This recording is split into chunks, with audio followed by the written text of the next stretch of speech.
السلام عليك يا أبا عبد الله. أعوذ بالله من الشيطان الرجيم. بسم الله الرحمن الرحيم. الحمد لله رب العالمين. الحمد لله كما هو أهله. الحمد لله من أول الدنيا إلى فنائها ومن الآخرة إلى بقائها. الصلاة والسلام على أشرف الأنبياء والمرسلين سيدنا ونبينا أبي القاسم محمد.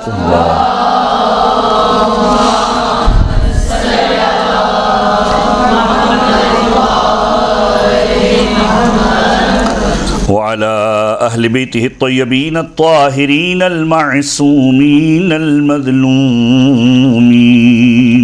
دعائے سلامتی امام زمان. بسم اللہ الرحمن الرحیم.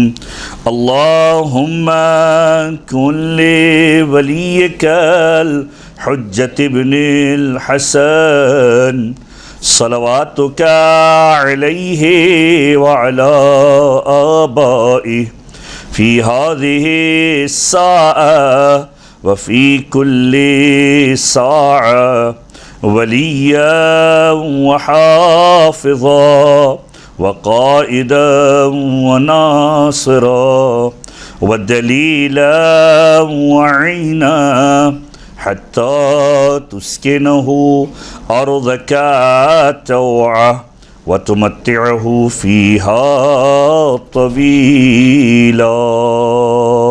اللهم صل على محمد.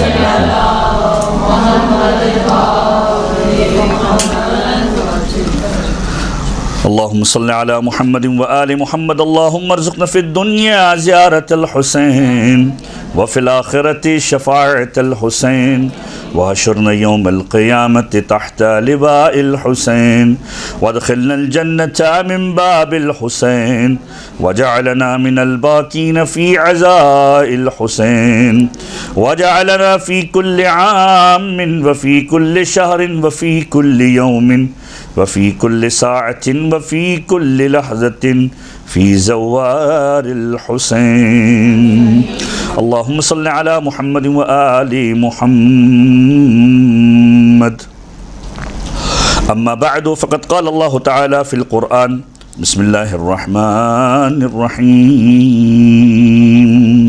حبب إليكم الإيمان وزينه في قلوبكم وكره إليكم الكفر والفسوق والعصيان. صلوات على محمد وآل محمد.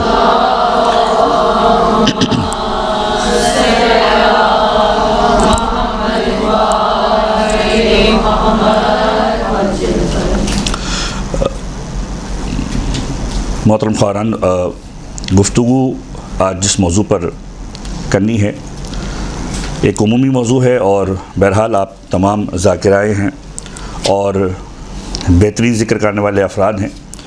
مجھ جیسے جاہل سے شاید کوئی کچھ سیکھ پائے، لیکن بہرحال جو مختصر سا تجربہ میرے پاس ہے اس کے عنوان سے جو چیزیں میری نگاہ کے اندر ہیں اور کم نگاہی کے اندر ہیں اس کا تذکرہ آپ کے ساتھ کر دیا جائے کہ ذاکری کے اندر یا مجلسوں کے اندر خطیب اکثر و بیشتر جو غلطیاں کرتے ہیں وہ غلطیاں کیا ہوتی ہے اور ان کی اصلاح کیسے کی جائے.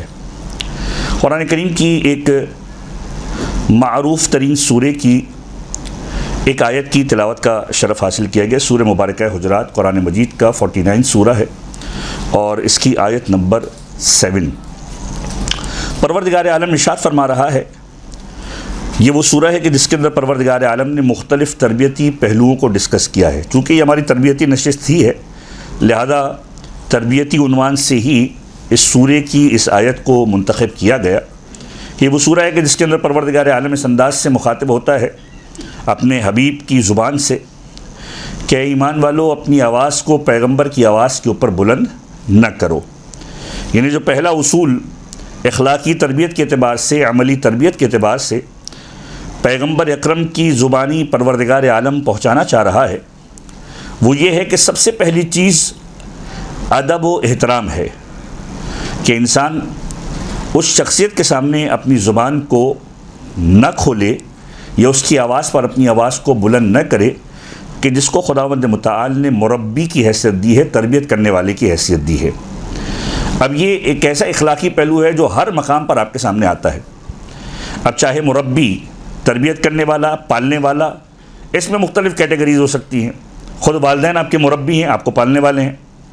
اساتذ، پڑھنے والے، سکھانے والے، اسی طریقے سے علماء جو ممبر پر آپ کو مختلف قسم کے دروس دے رہے ہیں جن سے آپ استفادہ کر رہے ہیں، یہ سارے کے سارے آپ کے مربی کہلاتے ہیں، تربیت کرنے والے یا سکھانے والے، گائیڈنس دینے والے. ان کی آوازوں پر اپنی آواز کو بلند نہ کرو. امیر المومنین کا ایک جملہ جو آپ اکثر و بیشتر نہج البلاغہ کے اندر بھی پڑھتے ہیں اور زباں زد عام یہ جملہ ہے اور تربیت کے عنوان سے بہت امپورٹنٹ بھی ہے کہ اپنی زبان کی تیزی کو اس کے خلاف نہ چلاؤ جس نے تمہیں بولنا سکھایا ہے. تو یہ بہت تربیت کے ایک عملی پہلو ہے کہ انسان اس کے سامنے زبان درازی نہ کرے کہ جو اس کو بولنے کی صلاحیت دے رہا ہے یا اس کے بولنے کے طریقے کو بہتر کر رہا ہے یا اس کی تربیت کے اندر اس کا کوئی نہ کوئی کردار رہا. جیسے پیغمبر اکرم کا کردار پوری امت کی اصلاح کے حوالے سے اور پوری امت کی تربیت اور عقیدے اور ایمان کے حوالے سے رہا. پھر دوسری بات، اسی سورہ کے اندر پروردگار عالم نے ایک اور پہلو کو بتلایا اور یہ وہ پہلو ہے جو ہم اکثر و بیشتر جب مقامات مقدسہ کی زیارت کے لیے جاتے ہیں، یہ صرف تمہیداً ایک گفتگو ہو رہی ہے اور اس کے پھر فوراً بعد میں اپنی گفتگو کے اصل محور کی جانب آ جاؤں. جب ہم مقامات مقدسہ کی زیارت کے لیے جاتے ہیں تو ہم ہر معصوم کے حرم میں داخل ہونے سے پہلے اذن دخول کی تلاوت کرتے ہیں. اور اذن دخول کیا ہے کہ ہم اجازت طلب کرتے ہیں کہ مولا آپ کے حرم میں داخل ہوں یا نہ ہو. امیر المومنین کے حرم میں پہنچتے ہیں یا خود ختمی مرتبت کے حرم میں یا شہزادی کونین کا حرم مطہر یا اسی طریقے سے بقیع کا قبرستان. ایک جملہ اکثر و بیشتر ہم پڑھتے ہیں، ادخل یا ائمۃ البقیع یا ادخل یا رسول اللہ یا ادخل یا فاطمۃ الزہرا، کہ کیا اجازت ہے کہ ہم داخل ہو جائیں آپ کے حرم مطہر کے اندر. اور ہر معصوم کے حرم کے اندر داخل ہونے سے پہلے اذن دخول کی تلاوت ریکمنڈڈ ہے. واجبات میں سے تو بہرحال کچھ بھی نہیں لیکن ریکمنڈڈ ہے. اور انہی ریکمنڈیشنز کے اندر جو مفاتیح الجنان کے اندر بھی اور دیگر کتب تواریخ کے اندر اذن دخول لکھا ہوا ہے، ان میں ان جملوں کو باقاعدہ طور پر لکھا جاتا ہے کہ یا ایھا الذین آمنوا، ایمان والو، لا تدخلوا بیوت النبی الا ان یؤذن لکم، اے ایمان والو نبی کے گھر میں داخل نہ ہو مگر یہ کہ تمہیں اجازت مل جائے تو پھر داخل ہو. یعنی یہ ایک تربیت کا پہلو ہے کہ جب کسی کے گھر میں جانا ہے تو پہلے اجازت لے کر جانا ہے. تو یہ وہ اخلاقی اور تربیتی پہلو ہے جو قرآن کے اس سورے نے ہمیں بتلائے. اب اسی سورے کے اندر پروردگار عالم اپنی پسندیدگی اور ناپسندیدگی کا اظہار کر رہا ہے. اچھا، یہ آیت کی سلیکشن اس لیے بھی کی گئی کیونکہ جو پہلا ہی اور دوسرا ہی ہمارا نقطہ اپنی گفتگو کے عنوان سے ہوگا، اس میں باقاعدہ طور پر اس عنوان سے تذکر آئے گا کہ آیات کے سلیکشن کے اعتبار سے اکثر و بیشتر کیا غلطیاں ہو جاتی ہیں اور ہم کس قدر غافل ہو جاتے ہیں بعض اوقات اپنی آیات کی سلیکشن کے اعتبار سے. حبب الیکم الایمان، کہ پروردگار عالم تمہارے لیے محبوب رکھتا ہے، پسند کرتا ہے تمہارے لیے کس چیز کو؟ ایمان کو. پروردگار چاہتا ہے کہ تم ایمان کے ساتھ آؤ. وَزَيَّنَهُ فِي قُلُوبِكُمْ، اور پروردگار عالم اس ایمان کو تمہارے دلوں کی زینت بنا دیا کرتا ہے. وَكَرَّهَ إِلَيْكُمُ الْكُفْرَ وَالْفُسُوقَ وَالْعِصْيَانَ، اور پروردگار عالم تمہارے لیے ناپسند کرتا ہے، کراہیت رکھتا ہے تمہارے لیے کس چیز میں؟ کہ تم کفر کے ساتھ اس کی بارگاہ میں جاؤ. والفسوق، فاسق و فاجر بن کے جاؤ. والعصیان، گناہگار اور معصیت کے ساتھ جاؤ. خداوند متعال کو یہ پسند نہیں ہے. یعنی پروردگار عالم تمہارے کردار کی ڈیولپمنٹ ایسے چاہتا ہے کہ وہ چاہتا ہے کہ تم ایمان ہو، صاحب ایمان بنو، اور ایسا صاحب ایمان بنو کہ تمہارے دلوں کی زینت ایمان کے ذریعے سے ہو، اور تم ناپسند کرو کفر کو، تم ناپسند کرو عصیان کو، گناہ گاری اور معصیت کو، گناہوں کو، اور تم ناپسند کرو فسق و فجور کو، جھگڑے کو، یا کوئی ایسا عمل جو بارگاہ خداوندی کے اندر فسق و فجور کے مرحلے میں آتا ہو کہ اتنا اعلیٰ اعلان کوئی گناہ ہو جائے کہ انسان فاسق و فاجر کہلائے، کوئی ایسا ظلم، کوئی ایسی چیز کہ جو فسق و فجور کے زمرے کے اندر آئے۔ تو یہ تربیت کے مختلف پہلو ہیں جو پروردگار عالم قرآن کریم میں مختلف مقامات پر، یہ تو ایک مرحلہ ہے، اس طرح کی بے شمار آیتیں آپ قرآن کریم کے اندر سرچ کر سکتے ہیں۔ اب ہم آئے گفتگو کے اس مرحلے کی جانب جو ہمارا موضوع ہے کہ اکثر خطبہ، اکثر ذاکرین، ذاکرات ایک غلطی جو عمومی طور پر مرد حضرات بھی کرتے ہیں، مستورات بھی کرتی ہیں، اور یہ بعض اوقات اتنی بڑی غلطی ہو جاتی ہے کہ جس کو دیگر مسالک کے افراد کے سامنے ڈیفینڈ کرنا بعض اوقات مشکل ہو جاتا ہے۔ ڈیفینڈ کرنا کس معنی کے اندر؟ دیکھیں، ہم میں سے ہر ایک چاہتا ہے کہ ذکر مولا کرے، اور یقینی طور پر ذکر سید الشہداء، ذکر محمد اور آل محمد بغیر توفیق اہل بیت کے ممکن نہیں ہے۔ کوئی چاہے کہ میں ذکر کروں، زبان میں تاثیر نہیں ہوتی، کوئی چاہے کہ میں ذکر کروں، خود کو توفیق نہیں ہوتی کہ کچھ بیان کر سکے، کسی کے اندر کانفیڈنس کی کمی، کسی کے اندر مختلف چیزوں کی کمی، کسی کے پاس میٹر نہیں۔ لیکن جب پروردگار عالم کسی کو توفیق دیتا ہے تو اس توفیق کے بعد ہی وہ اس مقام پر آتا ہے کہ ممبر حسین ابن علی پر بیٹھ سکے، ممبر رسول پر بیٹھ سکے۔ اب جب اس مقام پر آ گئے تو اب ذمہ داری بہت زیادہ بلند ہو گئی کہ اب ایک سفیر کی حیثیت ہو گئی، آپ کی ایک نمائندے کی حیثیت ہو گئی، ایک پیامبر، یعنی اس کو کہتے ہیں پیام پہنچانے والے کی حیثیت ہو گئی۔ میں اسی مقام پر بارہا کہہ چکا ہوں کہ ہم جو بھی یہاں پر آ کر بیٹھتا ہے بیان کرنے کے لیے، یا آپ میں سے جو بھی جاتا ہے مجلسوں کے اندر بیان کرنے کے لیے، ہماری حیثیت کیا ہے؟ ہم میں سے اگر کوئی یہ سمجھے کہ میں بہت بڑا خطیب ہوں، یا میں کوئی بہت بڑی ذاکرہ ہوں، یا پروردگار عالم نے مجھے بہت زیادہ شہرت دے دی، پروردگار عالم نے بہت زیادہ عزتوں سے نوازا اور اب میرا نام ہے، یہ ساری کی ساری باتیں فضول کی باتیں ہیں۔ ہمارا کام صرف اور صرف اس مائک سے جڑے ہوئے اسپیکر کی طرح ہے۔ معنی کیا ہے؟ میں آپ کے سامنے بیٹھا ہوں، میری آواز مائک میں جا رہی ہے، مائک کے ذریعے سے اسپیکر پہ آ رہی ہے، اسپیکر کے ذریعے سے آپ سن رہے ہیں۔ آواز میری، مائک نے کیا کام کیا؟ میری آواز کو آپ تک پہنچایا۔ میرا کام اس آواز کو پہنچانا ہے جو آل محمد کی آواز ہے، کہ جو آل محمد نے کہا، جو آل محمد کے فرامین ہیں، جو ان کا عقیدہ ہے، جو کتابوں میں ان کے بارے میں تحریر ہوا۔ میرا کام اتنا ہے کہ میں اپنی باتیں نہ کروں، میرا کام یہ ہے کہ میں جو انہوں نے کہا وہ آپ تک پہنچاؤں۔ تو ہم سب کی جو اولین ترین ذمہ داری ہے وہ ذمہ داری ہی ہے کہ ہم آل محمد کے پیغام رسان بنیں اس ممبر رسول کے ذریعے سے۔ اب ابتدائی طور پر جو سب سے پہلی غلطی جس کے بارے میں نے کہا کہ بعض اوقات ڈیفینڈ کرنا مشکل ہوتا ہے۔ ڈیفینڈ کرنا کس معنی کے اندر؟ ہم مناظرے کے لیے نہیں بیٹھے کسی جگہ پر، لیکن یہ مجلسیں اس دور کے اندر، آج سے 10 سال 15 سال پہلے آپ چلے جائیں تو شاید یہ اس قدر جدید دور نہیں تھا، اس قدر جو ہے وہ بہت زیادہ فراوانی بھی نہیں تھی مجالس کے عنوان سے۔ تو بہت زیادہ یہ ہوا کرتا تھا کہ ایک مجلس فرض کیجئے کراچی کے کسی ایک کونے کے اندر ہو رہی ہے، دوسرے کونے کے اندر ہو رہی ہے، لوگ ایک مقام پر اٹینڈ کر رہے ہیں، دوسرے مقام پر اٹینڈ کر رہے ہیں۔ لیکن جب سے یہ حضرت انٹرنیٹ آ گئے تو باقاعدہ طور پر یوٹیوب یا سوشل میڈیا یا اس طرح کی چیزوں نے ان چیزوں کو جہاں سہولت کا باعث بنایا، وہیں پر ایک بہت بڑا فقدان جو نظر آیا وہ یہ آیا کہ اب ہر ایک شخص پروجیکٹ ہو رہا ہے سوشل میڈیا کے ذریعے سے، چاہے وہ شخص اہل ہو یا اہل نہ ہو، اہل ہو یا اہل نہ ہو، خدا نخواستہ ہم میں سے کسی کی یہ جرأت نہیں ہونی چاہیے، یا ہم میں سے ہر کسی کی بھی یہ حیثیت نہیں ہے کہ ہم کسی کو اہل نہ اہل قرار دیں۔ لیکن بہرحال معصوم کی جو روایت کا بھی جملہ ہے، انسان اپنی زبان کے نیچے چھپا ہوا ہے۔ جب بات کرنے والا بات کرتا ہے اور کلام کرتا ہے تو یہ کلام بتاتا ہے کہ اس کلام کے پیچھے کیا چھپا ہوا ہے۔ اس کا کلام بتا دیا کرتا ہے کہ کتنا در آل محمد سے جڑا ہوا ہے، کتنا در آل محمد سے جڑا ہوا نہیں ہے۔ تو جو پہلی غلطی اکثر و بیشتر خطبہ، ذاکرین، ذاکرات ہم بھی کرتے ہیں، بعض اوقات لخلقہ لسانی ہوتی ہے، انسان کی زبان پھسل جاتی ہے، پراپر طریقے سے انسان پروناؤنس نہیں کر پاتا، لیکن بعض اوقات انسان جو ہے وہ باقاعدہ طور پر متوجہ ہی نہیں ہوتا اصلاً، اور اس میں وہ ایسی غلطی کر رہا ہوتا ہے کہ جو غلطی باقاعدہ طور پر نوٹ ہو رہی ہوتی ہے۔ اب وہ غلطی کیا ہے؟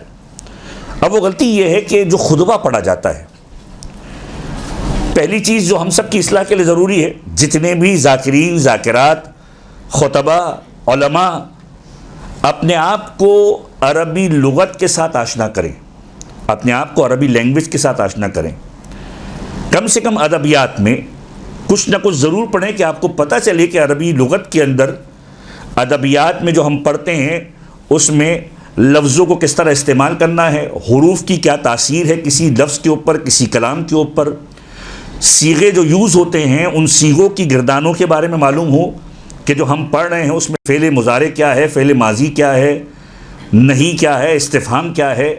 اور ایک آیت جب آپ کسی کو کوٹ کر رہے ہوں تو اس آیت کو ایسا نہ ہو کہ فقط رٹ کے آپ نے بیان کیا، وہ آیت ایسی ہو کہ جس کو اگر آپ ٹکڑے ٹکڑے ٹکڑے کر کے بھی بیان کریں تو پراپر طریقے سے ایلوبریشن اس کی کر سکیں، اس کی وضاحت کر سکیں، اس کی ایکسپلینیشن کر سکیں۔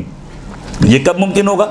کہ جب آپ عربی کی لغت سے آشنا ہوں گے، ادبیات عرب سے آشنا ہوں گے، اور آپ کو تھوڑی بہت، میں نہیں کہتا کہ کوئی آپ جو فقیہ اور مجتہد بن جائیں، لیکن کم سے کم اتنا ضرور ہو کہ عربی لغت کی وہ تاثیر آپ کو پتہ ہو کہ اگر کوئی لفظ استعمال ہو رہا ہے، مثلا با حرف جر ہے، علا حرف جر ہے، حرف جر یعنی اگر علا کسی لفظ کے پیچھے آئے تو علا جب اس کے پیچھے لکھا جاتا ہے تو اس کے اوپر دو زیر آ جاتے ہیں یا زیر آ جاتا ہے اکارڈنگ ٹو اس کی صلاحیت کے اعتبار سے اور جملے کے اعتبار سے۔ تو وہ بعض اوقات انسان پڑھنے والا اس انداز سے پڑھتا ہے کہ علا بھی ہے پیچھے لیکن وہ پڑھ رہا بعد میں پیش، پڑھ رہا بعد میں زبر۔ تو یہ وہ چیزیں ہوتی ہیں جو لغت عرب کو جاننے والے لوگ خاص طور پر دیکھتے ہیں۔ اب یہ کب پیش آتا ہے؟ یہ پیش اس وقت آتا ہے کہ جب ہم خطبے کی تلاوت کر رہے ہوتے ہیں۔ خطبے کی تلاوت کے اندر یا تو یہ طریقہ کار اختیار کیا جائے کہ جو معاشرے کے اندر رائج کچھ خطبے ہیں ان خطبوں کو یاد کر لیا جائے، چھوٹے چھوٹے جملے آپ کو مل جائیں گے، الحمدللہ الذی لم یتخذ صاحبۃ ولا ولدا، اس طرح کے جملے، الحمدللہ رب العالمین بارئ الخلائق اجمعین، یا اسی انداز سے مختلف پیٹرنز کے جملے۔ اس میں زیادہ بہتر کیا ہے؟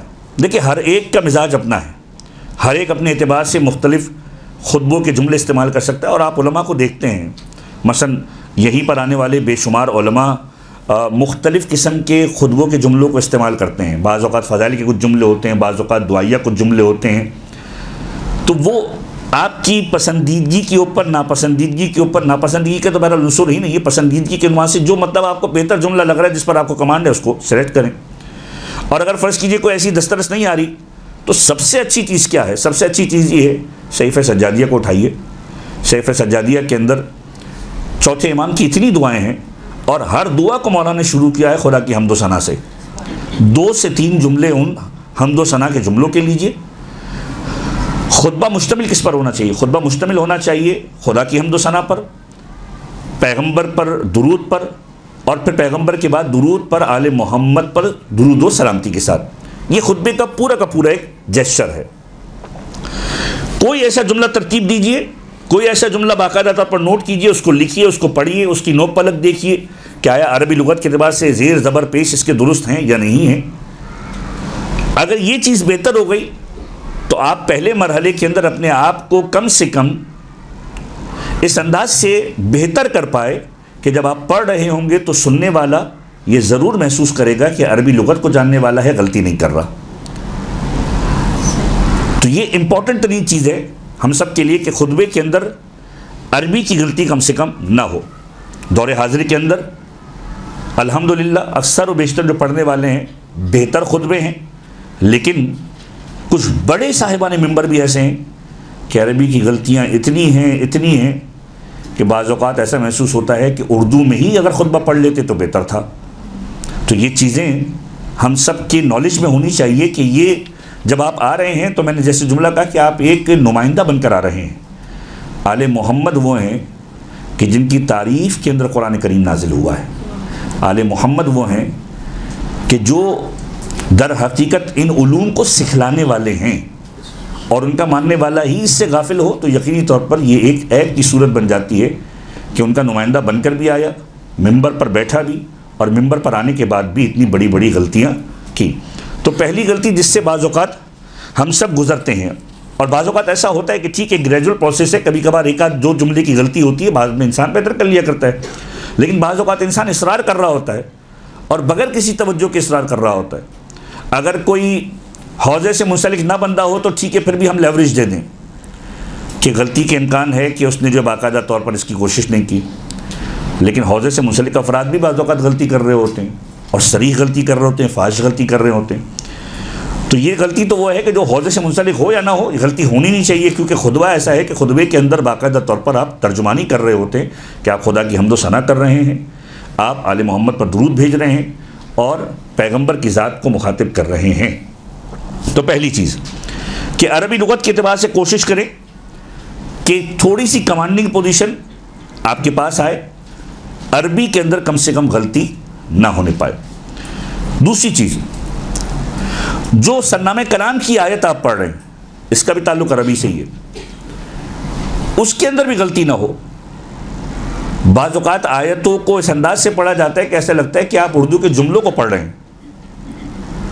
عربی کا لہجہ بالکل ڈیفرنٹ ہے، عربی لغت بالکل ڈیفرنٹ ہے، اردو بالکل ڈیفرنٹ ہے.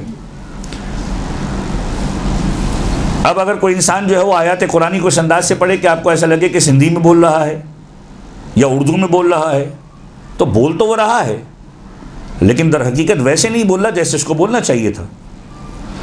تو یہ ایک خاص تاثیر ہوتی ہے ان تمام چیزوں کی کہ آپ باقاعدہ طور پر اس کے اوپر محنت کر کے جائیں.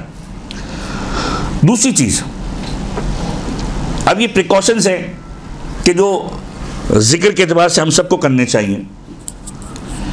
تقریر کو بغیر تیاری کے بالکل نہ پڑھا جائے.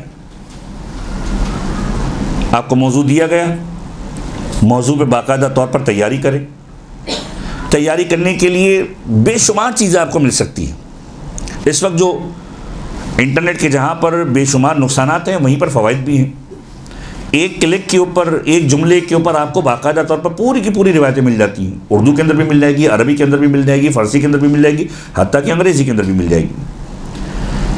تو باقاعدہ طور پر تیاری کرنا کوئی مشکل کام نہیں ہے. یعنی اگر میری دانش کے اندر اگر کوئی آدھے گھنٹے کی تقریر تیار کرنا چاہتا ہے تو 2 سے 2.5 گھنٹے اگر پراپر طریقے سے صرف نیٹ سرفنگ کے اوپر، یعنی نیٹ کے اوپر ان چیزوں کو سرچ کرنا شروع کرے تو ایک اچھا خاصا مواد اس کو مل جائے گا کہ جس کو وہ ریکنسائل کر کے پراپر طریقے سے ایک اچھی گفتگو تیار کر سکتا ہے، جس میں معصومین کی روایت بھی آپ کو نظر آئیں گی، جس میں واقعات بھی نظر آئیں گے، جس میں قرآن کریم کی آیات بھی نظر آئیں گی. تو بغیر تیاری کے جو ہے وہ کسی بھی مرحلے پر مجلس کے لیے نہ جائے. بہت سارے افراد ایسے ہوتے ہیں وہ کہتے ہیں اب اتنی مجلسیں پڑھ لی کہ اب تو ضرورت ہی نہیں تیاری کی. علامہ طالب جوہری صاحب کا مرحوم علی اللہ مقامہ، ہمارے استاد، اس عنوان سے ایک جملہ کہا کرتے تھے کہ میں اگر کسی جگہ پر مجلس پڑھنے کے لیے جاؤں اور مجھے وہ مجلس پڑھنی ہے کہ جو میں نے 70 مرتبہ بھی پڑھی ہوئی ہے، پھر بھی میں اس کو بغیر پڑھے نہیں جاؤں گا.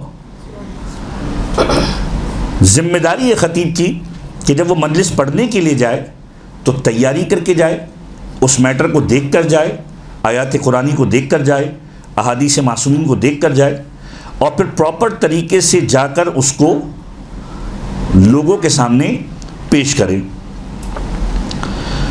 دوسری چیز جو گزشتہ سال بھی میں نے تکرار کے ساتھ کہی تھی کہ آپ کی مجلسوں کا کانٹینٹ کیا ہونا چاہیے. اس وقت ایک بہت بڑا موضوع بحث ہے کہ آپ کی مجلس کس چیز کے اوپر مشتمل ہونی چاہیے. اس میں بھی ہم سب کو بہت زیادہ اصلاح کی ضرورت ہے. ایک طبقہ ہمارے معاشرے کے اندر وہ بن چکا ہے جو کہتا ہے کہ دور حاضر کی بات ہونی چاہیے. بالکل ہونی چاہیے، لیکن مجلس سید الشہداء کیا فقط دور حاضر کے تذکرے کا نام ہے؟ یقیناً ایسا نہیں ہے. جس مجلس میں سید الشہداء کا ہی تذکرہ نہ ہو تو پھر وہ مجلس کہاں رہی؟ جس مجلس کے اندر امیر المؤمنین کا تذکرہ نہ ہو، پیغمبر کہنے زینوا مجالسکم بذکر علی بن ابی طالب، اپنی مجلسوں کو زینت دو خدا کی بارگاہ میں، وہی مجلس سچ کر جاتی ہے کہ جس میں امیر المؤمنین کا تذکرہ ہوتا ہے. تو اگر جس مجلس کے اندر امیر المؤمنین کا تذکرہ نہ ہو، علی اور اولاد علی کا تذکرہ نہ ہو، تو وہ مجلس رہی کہاں؟ سیمینارز الگ ہوا کرتے ہیں، تحریکیں الگ ہوا کرتی ہیں. مجلس سید الشہداء کا ایک الگ ڈیکورم ہے، ایک الگ پروٹوکول ہے. اب یہ بات کیا ہے، دور حاضر کی بات کی جائے نہیں کی جائے، بالکل کی جائے، لیکن کس پیرہے میں کی جائے؟ پہلے آل محمد کا تذکرہ کیا جائے، ان سے پیغام لے کر پھر دور حاضر کا تذکرہ کیا جائے، تبھی وہ جملہ تاثیر بھی رکھے گا اور اس جملے کی تاثیر بڑھے گی۔ تو ہماری مجلسوں کا کانٹینٹ کیا ہونا چاہیے؟ مجلسوں کا کانٹینٹ لکھ کر آپ کو پتا ہونا چاہیے کہ میں نے کس چیز سے مجلس بنانی ہے۔ پہلی چیز آیات قرآنی، دوسری چیز احادیث معصوم، تیسری چیز وہ واقعات جو معصومین سے تعلق رکھتے ہیں، اور چوتھی چیز انہی واقعات میں سے، انہی قرآنی آیات میں سے، انہی احادیث معصوم میں سے اخلاقی اور تربیتی پہلو، کہ میں جو واقعات بیان کر رہا ہوں، میں جو آیات قرآنی پڑھ رہا ہوں، میں جو احادیث معصومین پڑھ رہا ہوں، ان احادیث معصومین میں سے معصوم نے پیغام کیا دیا ہے، اور وہ پیغام جو معصوم نے دیا ہے وہ بیان کرنے کی کوشش کی جائے۔ بعض اوقات ایسا ہوتا ہے، اور یہ بھی ہمارے معاشرے کا بہت بڑا المیہ ہے، کہ روایت پڑھی جاتی ہے، آیات قرآنی پڑھی جاتی ہے، اور اس کے بعد پھر یہ کہا جاتا ہے میں یہ سمجھتا ہوں۔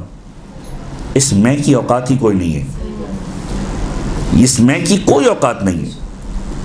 میں نے پہلا جو جملہ کہا کہ ہم فقط وہ پیغام پہنچانے والے ہیں جو آل محمد کا پیغام ہے۔ جہاں میں آ گیا وہاں پر یہ آ گیا کہ مطلب وہ جو کہہ رہا تھا وہ تو کچھ اور ہے، میں اپنی بات کر رہا ہوں۔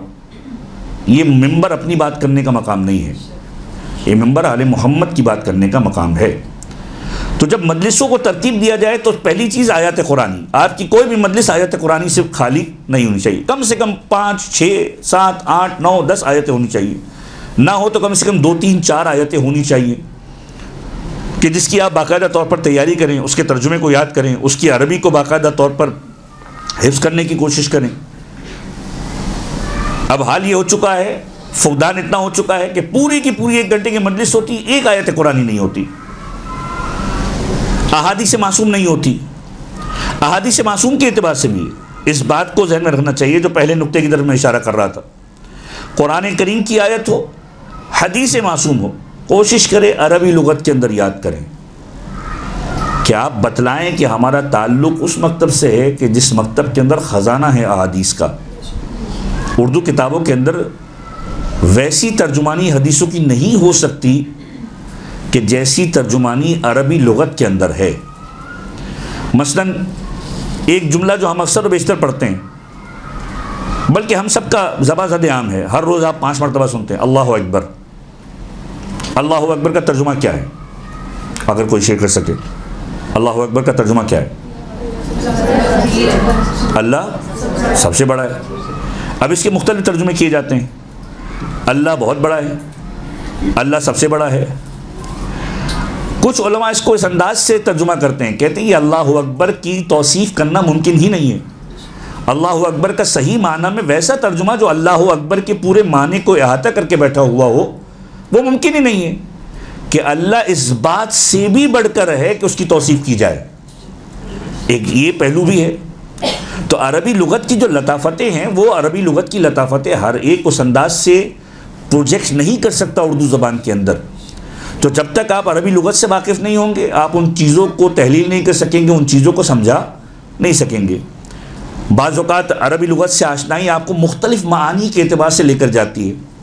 اب مثلا ایک مثال دوں، ایک بہت ہی معروف خطیب گزرے ہیں، ان کا تذکرہ کم ہوتا ہے لیکن ان کا تذکرہ ضروری ہے۔ علامہ نقن صاحب کے دور کے بعد ایک اور ہستی جن کی کتابیں آج بھی موجود ہیں، سید محمد جعفر زیدی، بے شمار کتابیں ان کی بھی ہیں، اور خطابت کے اعتبار سے بڑی ہی کمال کی شخصیت۔ ان کی کتاب کے اندر ایک بڑا اچھا پہلو دیکھا، ایک جملہ اکثر و بیشتر ہم جو ہے وہ سنتے ہیں، پڑھتے ہیں۔ اب یہ بات ہماری کیا ہو رہی ہے، ہماری جو مجلس ہے وہ مشتمل ہونی چاہیے قرآن کریم کی آیت کے اوپر، احادیث معصوم کے اوپر، ائمہ تحریم کے واقعات کے اوپر، اس میں اخلاقی اور تربیتی پہلو، اور اس کے ساتھ پھر آپ موجودہ زمانے کے اعتبار سے جو آپ کی نیڈ ہے ان چیزوں کو ایڈریس کریں۔ مثلا کسی مقام پر خاندانی مسائل کا معاملہ ہے، آپ صلہ رحم کو ڈسکس کریں، آپ مومنین کے درمیان محبت کے موضوع کو ڈسکس کریں، جو آپ کے پاس آیت قرآنی، اور اسی اعتبار سے آپ سلیکشن کریں گے۔ تو جب عربی لغت سے انسان واقف ہوتا ہے تو بہت ساری چیزوں کو وہ اس انداز سے پروجیکٹ کرتا ہے کہ جس میں آپ کو لطف محسوس ہوتا ہے۔ مثلا ایک جملہ بہت ہی معروف ہے ہمارے درمیان، علی مع القرآن والقرآن مع علی. خطیبوں کا جملہ ہے، مجلس میں مولانا پڑھتے ہیں، نعرے لگ جاتے ہیں، بابا ہو جاتی ہے، حیدر حیدر ہو جاتا ہے، بات ختم ہو جاتی ہے.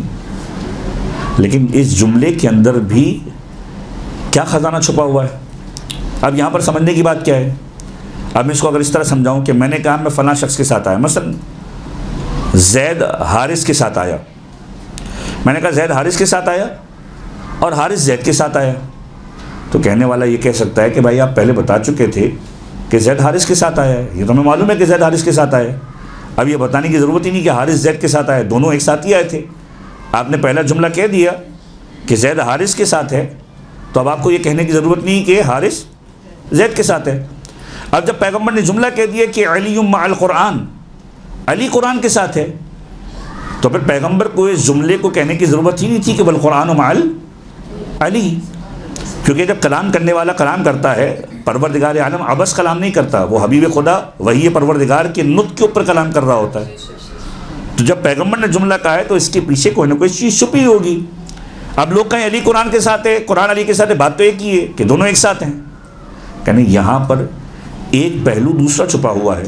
اب وہ پہلو کیا نکالا انہوں نے کہا علی مع القرآن والقرآن مع علی. ایک ترجمہ مع کا یہ ہے معیت، ساتھ ہونا. علی قرآن کے ساتھ ہے، قرآن علی کے ساتھ ہے. یہ بات تو بڑی واضح ہو گئی. مع میم عین، مع کہتے ہیں معیت کو کہ ایک چیز کسی کے ساتھ ہے. انہوں نے کہا نہیں، مع کا ایک معنی جو ہے وہ قرآن کے اندر اتباع کے معنی کے اندر بھی آیا ہے. اب یہ کب کیسے نکالا؟ چونکہ عربی لغت سے آشنائی تھی کہ اتباع کے معنی میں ہے کہ علی قرآن کی اتباع میں ہے، قرآن علی کی اتباع میں ہے. علی قرآن کی اتباع میں یہ تو واضح ہے، قرآن کریم کی آیت علی بن ابی طالب نے سنی ہے، قرآن نازل ہوا ہے، علی قرآن کی اتباع کر رہے ہیں.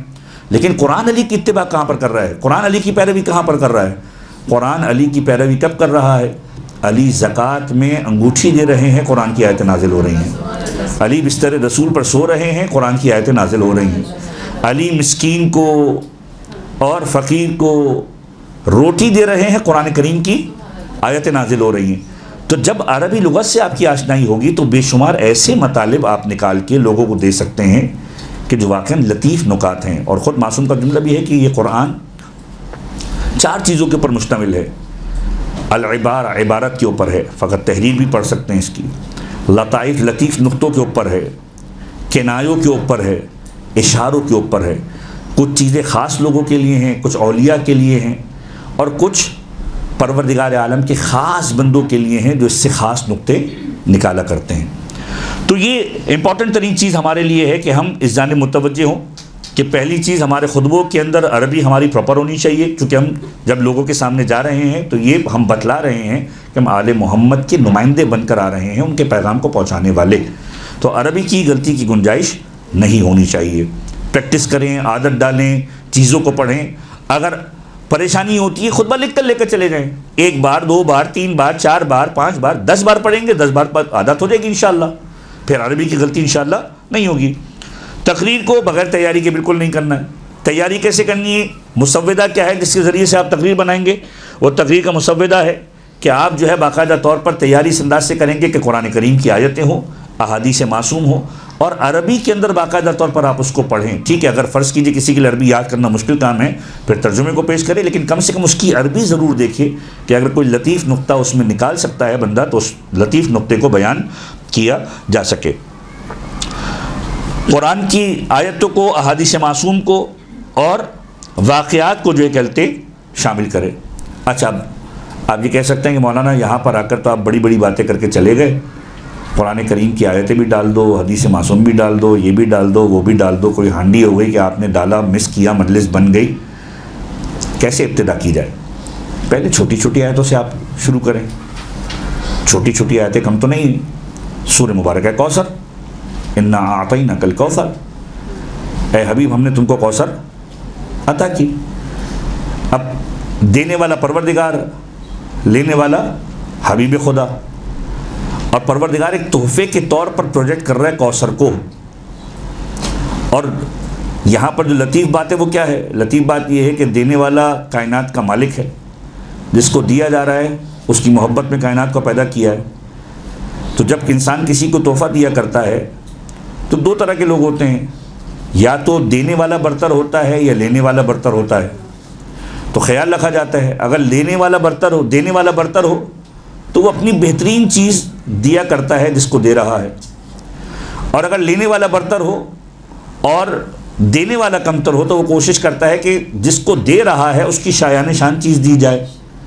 تو دونوں جگہ پر ایک بیلنسنگ ہوتی ہے کہ دینے والا اگر فرض کیجئے خدا نے اس کو صاحب ثروت بنایا تو وہ اپنی پوری بہترین چیز کو ہی دے گا، کمتر ہے تو وہ کمتر ہونے کے باوجود ایسی چیز دے گا جو اگلے والے کے شایان شان ہو.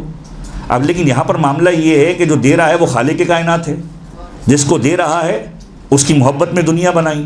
تو ایسا تو ہو ہی نہیں سکتا کہ کوئی ہلکی چیز ایسی دی جائے گی. یعنی پیغمبر کو کوثر دے کر بتلایا کہ اے حبیب دنیا کی ساری چیزیں ایک طرف ہے، تیری رسالت ایک طرف، تیری نبوت ایک طرف، تیرا رتبہ ایک طرف، لیکن جو کوثر دے رہا ہوں اس کا مقابلہ کائنات کی کسی چیز سے نہیں کیا جا سکتا.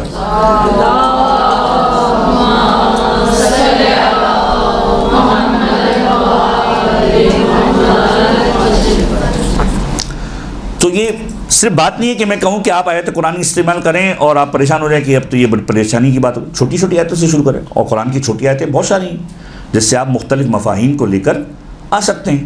سورہ مبارکہ کوثر ہو گیا، سورہ مبارکہ نصر ہو گیا.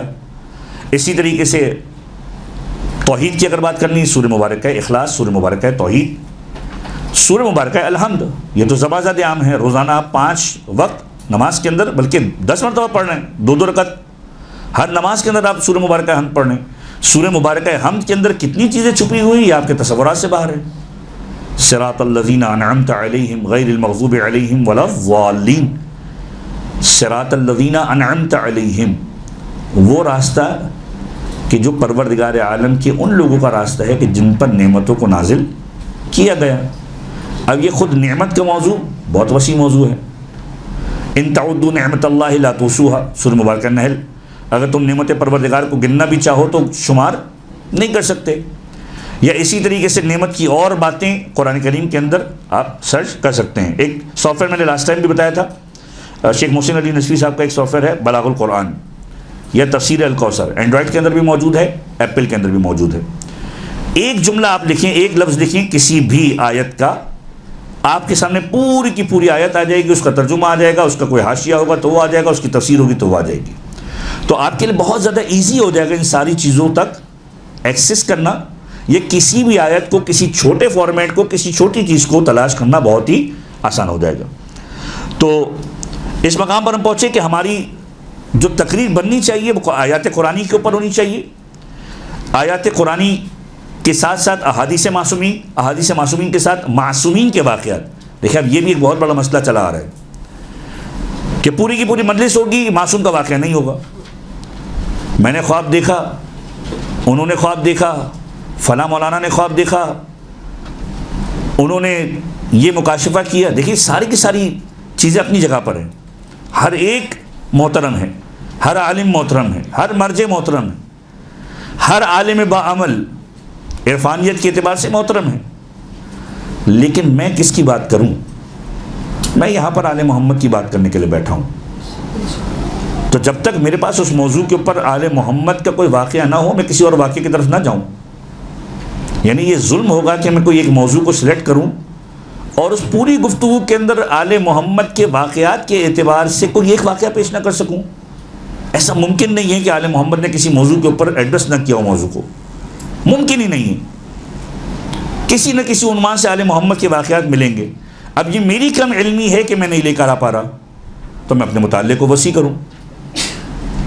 یہ جتنے بھی واقعات جو غیر معصوم کے ہم بیان کر رہے ہیں اس عنوان سے کہ میں نے خواب دیکھا، یہ دیکھا، وہ دیکھا، یہ بالکل ایک سیکنڈری چیز ہونی چاہیے کہ جب کسی چیز کی سپورٹ کے اندر میں ایسی کوئی بات کرنا چاہوں تو اس کی گنجائش بن سکتی ہے. لیکن میری مجلس کے کور میٹر کے اندر جو بنیادی ترین میٹر ہے اس کے اندر اس بات کی گنجائش نہیں ہے. توحید سمجھنا ہے تو توحید میں سمجھوں گا آل محمد کے ذریعے سے. نبوت کو سمجھنا ہے میں آل محمد کے ذریعے سے سمجھوں گا. محبت اہل بیت کو سمجھنا ہے آل محمد کی فرامین کے اندر سمجھوں گا. نہ یہ کہ میں اپنی باتیں کروں کہ میں نے اس انداز سے اس چیز کو سمجھا، میری کوئی حیثیت نہیں ہے. اب جب یہ تیاری کی تو اب اس کے بعد مضبوط انداز میں پیش کرے ان چیزوں کو جتنا یاد ہے. بعض اوقات انسان 1 گھنٹے کی مجلس کو پورا کرنے کے لیے مجلس کو طولانی کرتا ہے, میٹر پہ گرفت نہیں ہوتی, 15-20 منٹ اچھی مجلس پڑھتا ہے, 15-20 منٹ کے بعد جو ہے وہ بالکل میٹر ایسا ہو جاتا ہے کہ بالکل بے ربط ہو جاتا ہے. نہ پڑھے 1 گھنٹے کی مجلس, آدھے گھنٹے کی مجلس پڑھے, لیکن آدھے گھنٹے کی مجلس ایسی پڑھے کہ جس میں آپ کو گرفت پوری ہو, کہ آپ جو موضوع لے کر آئے ہیں اس کے اوپر پوری کمانڈ کے ساتھ جو ہے آپ بات کریں. آیات قرآنی ہیں, حدیث ہے, روایات ہیں, ان تمام چیزوں پر ایسا کنٹرول ہو کہ پراپر طریقے سے مجلس پڑھیں. تو تیاری مکمل انداز سے کی جائے, بغیر تیاری کے نہیں جایا جائے. اور تیاری کا میں نے طریقہ کار بتا دیا کہ قرآن, احادیث معصومین, معصومین کے واقعات. قرآن کی آیتیں تو یقینی طور پر قرآن سے ملیں گی. احادیث معصوم کے لیے آپ کے پاس بے شمار چیزیں ہیں. تحفۃ العقول ایک کتاب ہے. اسی طریقے سے ہمارے یہاں جو کتابیں رائج ہیں جس میں ہم اردو کے اندر استفادہ کر سکتے ہیں, اس میں میزان الحکمہ آپ کے پاس موجود ہے. اسی طریقے سے اگر موضوعاتی اعتبار سے آپ دیکھنا چاہیں تو ایک بہت خوبصورت کتاب موسیٰ خسروی صاحب کی پند تاریخ اردو کے اندر موجود ہے, جس میں موضوعاتی ہے اور اس کے بالکل ہر موضوع کے آخری سیکشن کے اندر قرآن کریم کی آیتیں بھی ہیں اور اس کے حوالے سے روایات بھی باقاعدہ طور پر موجود ہیں. اور جو عربی سے آشنائی رکھتے ہیں تو بہرحال پورا سافٹ ویئر ایپل کے اندر بھی, اینڈرائڈ کے اندر بھی بہار الانوار کا موجود ہے. بہار الانوار میں سرچ کریے. وسائل الشیعہ موجود ہے, اصول کافی موجود ہے. اسی طریقے سے دیگر اپلیکیشنز موجود ہیں کہ جس کے اندر آپ باقاعدہ طور پر روایات کو صرف ایک جملہ لکھیں گے, اس متن کی جتنی روایتیں وہ ساری کی ساری آپ کے سامنے آ جائیں گی. جامع الاحادیث ایک پورا سافٹ ویئر آ چکا ہے. جو افراد فارسی اور عربی سے آشنائی رکھتے ہیں ان کے لیے بہرحال یہ پورا کا پورا میٹر آپ کے پاس آ سکتا ہے. تیسری چیز, جو بھی بات کی جائے بغیر ریفرنس کے نہ کی جائے. آج کے دور کے اندر جو سب سے بڑا پرابلم ہے وہ پرابلم یہی ہے, ہر ایک بات کر کے چلا جاتا ہے, کہاں سے پڑھا کچھ پتہ ہی نہیں. اچھا یہ کب ہوتا ہے؟ یہ اکثر و بیشتر اس وقت ہوتا ہے کہ جب ہم مدارس کی تیاری اس انداز سے کرتے ہیں کہ جب ہم خطبہ کو سن کے کرتے ہیں. اگر خطبہ کو بھی سنا ہے, ذاکرین کو بھی سنا ہے, علماء کو بھی سنا ہے, تو جب اپنے میٹرز کو نوٹ ڈاؤن کریں تو باقاعدہ طور پر لکھے کہ میں نے فلاں عالم سے سنا ہے, تاکہ یہ ریفرنس میرے پاس موجود ہو کہ میں نے اپنے اعتبار سے کچھ نہیں کہا, میں نے اس سے سنا تھا اور مجھے یقین ہے کہ اس نے دیکھ کے پڑھا ہوگا. انیشیل لیول پر جب آپ کی دسترس کتابوں تک نہیں ہے, یا انیشیل لیول پہ جب آپ کی عربی اتنی بہتر نہیں ہے, یا انیشیل لیول پہ جب آپ بہت زیادہ مانوس نہیں ہیں کتب تواریخ سے, اور آپ کی تیاری کا طریقہ کار ہی یہ ہے کہ آپ جو ہے وہ علماء کی تحریروں کو دیکھ کر یا علماء کی مجالس کو سن کر تیاری کر رہے ہیں, تو کم سے کم نوٹ کریں. جب بھی تیاری کریں, یہ آپ کے لیے بھی بہتر ہے, کسی کو بتانے کے لیے بھی بہتر ہے کہ باقاعدہ طور پر آپ کے پاس یہ ریفرنس نوٹ ہونا چاہیے کہ یہ کون سی کتاب میں لکھا ہوا ہے, کہاں پر لکھا ہوا ہے. اب طریقہ کار جو لوگوں کا رائج ہو چکا ہے, بہار کے اندر درج ہے. اب بہار تو اتنی بڑی کتاب ہے, کہاں پر درج ہے کسی کو کچھ معلوم ہی نہیں ہے. آپ کون ڈھونڈے گا بہار میں جا کے؟ نہیں, معلوم ہونا چاہیے کہ بہار کی کس جلد کے اندر ہے, یا کون سی ڈیبیٹ کے اندر ہے, یا کون سے موضوع کے اندر اس چیز کو ڈسکس کیا گیا ہے. اب جیسے امیر المومنین کے بارے میں تذکرہ ہوتا ہے, امیر المومنین کے فضائل کے لیے باقاعدہ طور پر بہار کے اندر پورا کا پورا الگ چیپٹر ہے. ایک پورا چیپٹر ہے فضائل و امیر المومنین, امیر المومنین کے فضائل, اور پھر اس کے اندر بھی تقریباً 30 سے 32 چیپٹر ہے کہ علی کے نام کے بارے میں گفتگو ہو رہی ہے, علی کے کردار کے بارے میں گفتگو ہو رہی ہے, علی کو پیغمبر نے بھائی کہا اس کے بارے میں گفتگو ہو رہی ہے, علی بستر رسول پر سوئے اس کے بارے میں گفتگو ہو رہی ہے, جتنی روایت اس میں کلیکٹ ہوئی, علی قسیم الجنت والنار ہے اس کے بارے میں گفتگو ہو رہی ہے. تو یہ ساری کی ساری چیزیں موجود ہیں. تو تیاری جب کریں, ریفرنسز آپ کے پاس ہونے چاہیے, بغیر کسی ریفرنس کے کبھی بھی کوئی بات نہ کی جائے. یہ مواخذہ خدا تو شاید بعد میں کرے گا, آج کی عوام پہلے کرے گی کہ بھئی کہاں سے آپ نے پڑھا, کہاں سے آپ نے پڑھا. ہمارے معاشرے کے اندر اس وقت جو سب سے بڑا موضوع ہو چکا ہے کہ سب سے پہلے ہم نے ایک خاکہ بنا لیا ہے اپنے دین کا, اپنے مذہب کا, اور اس کے خلاف جو بات آتی ہے ہم کہتے ہیں ایسی روایت ہو ہی نہیں سکتی. جبکہ پیمانہ جو آل محمد نے دیا ہے, پہلے دیکھو قرآن کے آئینے کے اندر, پہلے دیکھو حدیث کے آئینے کے اندر. قرآن و حدیث سے ٹکرا رہی ہے تو دیوار پر دے مارو, کیونکہ ایسی چیز ہو ہی نہیں سکتی جو قرآن اور حدیث سے ٹکرا رہی ہو. دیکھو کہ آل محمد کے فرامین کیا ہیں اس کے بارے کے اندر. ہم نے اپنا ایک پورا کا پورا ایک الگ سے سانچہ بنایا ہوا ہے دین کا, چونکہ مجھے پسند نہیں ہے لہٰذا یہ روایت ہو نہیں سکتی. یہ معاشرے کا ایک بہت بڑا المیہ ہے. تو ریفرنس کے بغیر گفتگو نہ کی جائے. اور جب واقعات کو شامل کیا جائے, تو اس میں ایک خاص چیز کا خیال رکھا جائے کہ واقعات جہاں سے لیے جائیں یا حکایتیں جہاں سے لی جائیں مستند ہوں. اب مستند کا پیمانہ کیا ہے؟ مستند کا پیمانہ یہ ہے کہ ایسی کتابوں کا انتخاب کیا جائے کہ جو معاشرے کے اندر مقبولیت عامہ رکھتی ہوں. دیکھیں مستند کا ایک پیمانہ جو ہے وہ راویان حدیث کے اعتبار سے ہے، وہ ایک الگ پیمانہ ہے، ہم اس کی بات نہیں کر رہے اس وقت. لیکن وہ واقعات جو ان کتابوں کے اندر موجود ہوں کہ جو مارکیٹ کے اندر موجود بھی ہوں اور لوگوں کے اندر مقبولیت بھی ہوں. مثلاً اگر میں ایک واقعہ کسی ایسی کتاب سے نکال کے پڑھوں کہ جس کتاب کا معاشرے میں کوئی تذکرہ ہی نہ ہو، تو اس کے اندر ایک فرق ہے کہ لوگوں کو معلوم ہی نہیں ہے اس کا. لیکن اگر میں ایک واقعہ پڑھوں منتہی الاعمال یا احسن المقال سے، تو لوگوں کو معلوم ہوگا شیخ عباس قمی کی کتاب ہے اور پراپر کتاب ہے. یا مثلا میں جو ہے مصائب کا ایک ایسا تذکرہ کروں کہ جو 300 سال پرانی کتاب ہے اور وہ میرے پاس کسی خزانے کے اندر پڑی، اس میں سے نکال کے پڑھ رہا ہوں، اگرچہ کہ میرے پاس ریفرنس موجود ہے، لیکن میں اگر اس کتاب سے پڑھوں کہ جو معاشرے کے اندر موجود ہے مقاتل کی صورت کے اندر، لوائج الاحزان ہو گیا، ریاض القدس ہو گیا، مقتل ابی مخنف ہو گیا، مقتل مکرم ہو گیا، مقتل شیخ مفید ہو گیا، مقتل لحوف ہو گیا، اگر میں ایسی کتابوں سے پڑھوں تو یہ زیادہ بہتر ہے کہ لوگوں کے ذہنوں کو قریب کرنے کے لیے کہ اگر کوئی ریفرنس ڈھونڈنا چاہے تو اس کے پاس یہ ریفرنس موجود ہو. تو جہاں سے لیا جائے مستند دیا جائے. اب اس میں علماء جو ریکمنڈ کیا کرتے تھے، علامہ طالب جوہری صاحب کا حوالہ اس لیے بھی دیتا ہوں کہ ہم نے بڑا استفادہ کیا ان کی اولاد سے بھی، ان سے بھی، پروردگار غنی کا رحمت فرمائے. وہ کہا کرتے تھے کہ جب واقعات کو ڈھونڈنا شروع کرو تو پھر کچھ 3-4 کتابوں کو اپنے ذہن میں ضرور رکھو. ایک کتاب کا نام وہ دیا کرتے تھے بصائر الدرجات، فضائل کی کتاب ہے، ائمہ طاہرین کے فضائل پر مبنی ہے، بصائر الدرجات. اور ایک کتاب جو ہمارے معاشرے کے اندر بھی موجود ہے اور بہت ہی واضح ہے اور بہت زیادہ معروف بھی ہے، رائج بھی ہے، معجزات آل محمد ہاشم بہرانی کی. 4 جلدوں کے اندر کتاب موجود ہے اردو کے اندر. اس کے اندر ائمہ طاہرین کے فضائل و مناقب اس حوالے سے باقاعدہ طور پر پراپر طریقے سے واقعات موجود ہیں.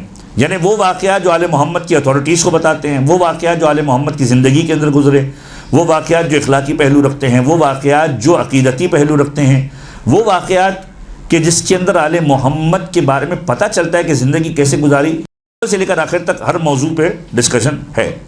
اور اس میں خصوصی طور پر، چونکہ آپ سب کہیں نہ کہیں ذکر مولا کے اندر مشغول رہیں گی اور پروردگار عالم تادم مرغ ہم سب کو اس ذکر کے اندر مشغول فرمائے، ایک ریکمنڈیشن ضرور دوں گا. اور یہ میں نے خود اپنی ذات کے اعتبار سے بھی محسوس کیا. مصائب کی تیاری بھی ایک بہت زیادہ امپورٹنٹ کام ہے. مجلس کا میٹر ایک الگ چیز ہے اور ایام عزا کے اندر مصائب کا جو کانٹینٹ ہے وہ ایک الگ چیز ہے. مصائب کی تیاری کے اعتبار سے خاص طور پر جہاں آپ دیگر مقاتل وغیرہ کو دیکھیں گے، وہیں پر معجزات آل محمد کے اندر سید الشہداء کا سیکشن اور چوتھے امام کا سیکشن یہ ضرور بضرور دیکھیے. کربلا سے لے کر کوفہ، کوفہ سے لے کر شام اور شام تک کے واقعات یہ اس قدر ڈیٹیل کے ساتھ لکھے ہوئے ہیں کہ آپ کو بظاہر کسی اور جگہ پر جانے کی ضرورت ہی نہیں ہے خاکہ بنانے کے لیے. کربلا سے قافلہ چلا ہے، کیسے چلا؟ کربلا سے جب قافلہ چلا تو سرحائے شہداء کو تندور کے اندر رکھا گیا. کربلا معلیٰ سے جب قافلہ چلا کوفہ میں شہر میں کیسے داخل ہوا؟ شہر کوفہ سے جب قافلہ چلا تو پھر کیفیت کیا تھی؟ خولی کا کیا طریقہ کار تھا؟ اسی انداز سے جب شام میں قافلہ داخل ہوا تو بیویوں کا کیا عالم تھا؟ جب شام میں قافلہ داخل ہوا تو اصحاب رسول جس انداز سے آئے انہوں نے کس انداز سے دیکھا؟ یہ ساری کی ساری چیزیں آپ کو معجزات آل محمد میں ملیں گی، واقعات بھی ملیں گے اور یہ ساری کی ساری تاریخی چیزیں بھی ملیں گی جو آپ کے مصائب کی تیاری کے لیے باقاعدہ طور پر ایک خاص چیز بن سکتی ہے. تو واقعات اور حکایات کے لیے بصائر الدرجات، معجزات آل محمد، یہ ساری کتابیں، احسن المقال، علامہ مجلسی کی بہار الانوار، یہ ساری کی ساری کتابیں آپ کے لیے ایک باقاعدہ طور پر ٹیکسٹ بک کے طور پر آپ یوز کر سکتے ہیں کہ جس میں باقاعدہ طور پر تیاری ہو سکتی ہے. کوشش کریں کہ کوئی ایسی کتاب نہ ہو کہ جو معاشرے کے اندر بالکل رائج نہ ہو، یہ کوئی ایسی کتاب کہ جس کے آتھر کے بارے میں لوگوں کو اس عنوان سے گمان ہو کہ اس کا عقیدہ خراب ہے یا کوئی ایسی چیز ہے. ایسی کسی چیز کا حوالہ نہ دیا جائے. اور پھر جب بات کی جائے ایک مسئلہ جو ہمارے معاشرے کا، معصوم کا جملہ ہے یکلم الناس بقدر عقولہم، لوگوں سے گفتگو کرو ان کی سطح کو دیکھ کر. میں سیکنڈ کلاس کے بچے کے سامنے میٹرک کی باتیں کرنے لگ جاؤں اس کو کچھ سمجھ نہیں آنے والا. میٹرک کی کلاس کے سامنے سیکنڈ کلاس کے بچے کی بات کرنے لگ جاؤں تو کہے کہ سب کچھ سنا ہوا ہے بھائی, مجھے کوئی نئی بات بتاؤ. تو جب کسی جگہ پر خطابت کے لیے جائیں, جب کسی جگہ پر ذکر مولا کے لیے جائیں, تو اس بات کو دیکھیں کہ پہلے 5 منٹ کے اندر آپ کو کم سے کم, اب یہ ذاکر کا اور خطیب کا ایک امتحان بھی ہوتا ہے کہ وہ کس انداز سے اس چیز کو گریب کرتا ہے اور اس چیز کو ریڈ کرتا ہے کہ میرے سامعین کس لیول کے سامعین ہیں. اگر تو علمی بات کے اوپر ان کے ری ایکشن کو دیکھا اور سمجھ میں آیا کہ علمی باتیں اور ایسی باتیں جو سطح عادی سے بلند ہیں اس پر وہ ری ایکشن دے رہے ہیں اور سمجھ رہے ہیں, اس کا مطلب ہے کہ ان کی سماعتیں بلند ہے. اب یہاں پر وہ بات کی جا سکتی ہے جو نارمل معاشرے میں نہیں کی جا سکتی. لیکن اگر دیکھیں کہ سطح بہت عام سی ہے تو پھر کوشش کرے کہ ایسی گفتگو کو شروع کرے کہ جو ان کی سطح کے ساتھ ہو اور آہستہ آہستہ ان کی سطح کو بلند کرنے کی کوشش کرے. یہ ہمارے معاشرے کا المیہ ہے کہ خطیب ان سماعتوں کے اوپر آ گئے جو لوگوں کی سماعتیں ہیں. ایک لیول کے اعتبار سے اچھا ہے کہ ان کی سطح کے اعتبار سے بات کی جائے, لیکن یہ کوشش نہیں کی جا رہی کہ ان کی سطح علمی کو بلند کیا جائے. مثلاً بڑے بڑے خطیب آپ دیکھتے ہیں, آپ کے علاقے کے اندر بھی, سولجر بازار کے اندر بھی, دیگر مقامات کے اوپر بھی ہم دیکھ رہے ہیں بڑے بڑے خطیب آ کے پڑھ رہے ہیں اور ہر ایک اپنی ڈیوٹی کر رہا ہے. پروردگار ہر ایک کی توفیقات میں اضافہ فرمائے. لیکن ایک جو چیز محسوس کی جا رہی ہے وہ کیا کی جا رہی ہے کہ کچھ ایسے ہیں کہ جو باقاعدہ طور پر ایک ہی پیٹرن کے اوپر, ایک ہی میٹر کے اوپر اور ایک ہی طریقہ کار سے چل رہے ہیں کہ جس کے اندر وہی کہ ان کو پتہ ہے کہ پبلک کو یہ پسند ہے, یہ پڑھوں. کیوں پسند وہ ہو کہ جو آل محمد کو پسند ہو. میں کس قدر لوگوں کو جو ہے آل محمد کے قریب کر رہا ہوں, میں کس قدر قرآن کے قریب لے کر آ رہا ہوں, میں کس قدر نہج البلاغہ کے قریب لے کر آ رہا ہوں, میں کس قدر صحیفہ سجادیہ کے قریب لے کر آ رہا ہوں, میں تربیت کے کس پہلو پہ چل رہا ہوں. آیا میں اس بات کا بھوکا ہوں کہ لوگوں کی داد و دہش مجھے ملے؟ تو یہ بالکل ایک الگ پیٹرن ہے. معصومین کی روایتوں کے اندر اس انداز سے جملے ملتے ہیں, جب روز قیامت ہوگی پروردگار عالم کی بارگاہ میں ایک شخص آئے گا اور پروردگار میں نے یہ کیا تھا, کہا تو نے جس سے کیا, جس کے لیے کیا تھا ان سے جا کر اجر لے لے. تو یہ ایک بہت خلوص کا جو پیٹرن ہے وہ بھی بہت قیمتی ہے کہ شہرت, نمود, نام, یہ ساری چیزیں جس انداز سے آتی ہیں. دیکھیں ذکر مولا کی ایک خاصیت جو ہر ذاکر کو ملتی ہے کسی نہ کسی عنوان سے, ہمیں بھی پروردگار نے دی ہے, آپ کو بھی یقینی طور پر دی ہوگی, اور ہر ایک پر یہ کرم فرمائی آل محمد کی ہے کہ ذکر کے بہانے وہ شخص جو ایک محلے سے دوسرا محلہ نہیں دیکھ سکتا تھا اب دنیا کے مختلف ملکوں میں گھوم رہا ہوتا ہے. لیکن اس بات کو یاد رکھنا چاہیے کہ یہ سب اسی ذکر کی بدولت ہے, اسی ذکر کا صدقہ ہے, نام حسین کا صدقہ ہے. اور اگر اس میں اس انداز سے اپنے آپ کو ایویلیویٹ کرنا شروع کروں کہ میری کوئی خاصیت تھی یا میرا کوئی کمال تھا, تو یہ میرے زوال کی نشانی ہے. آل محمد نے توفیق دی, آل محمد نے باقاعدہ طور پر بلند کیا اور مجھے اس قابل بنایا کہ میں اس ذکر کو انجام دوں.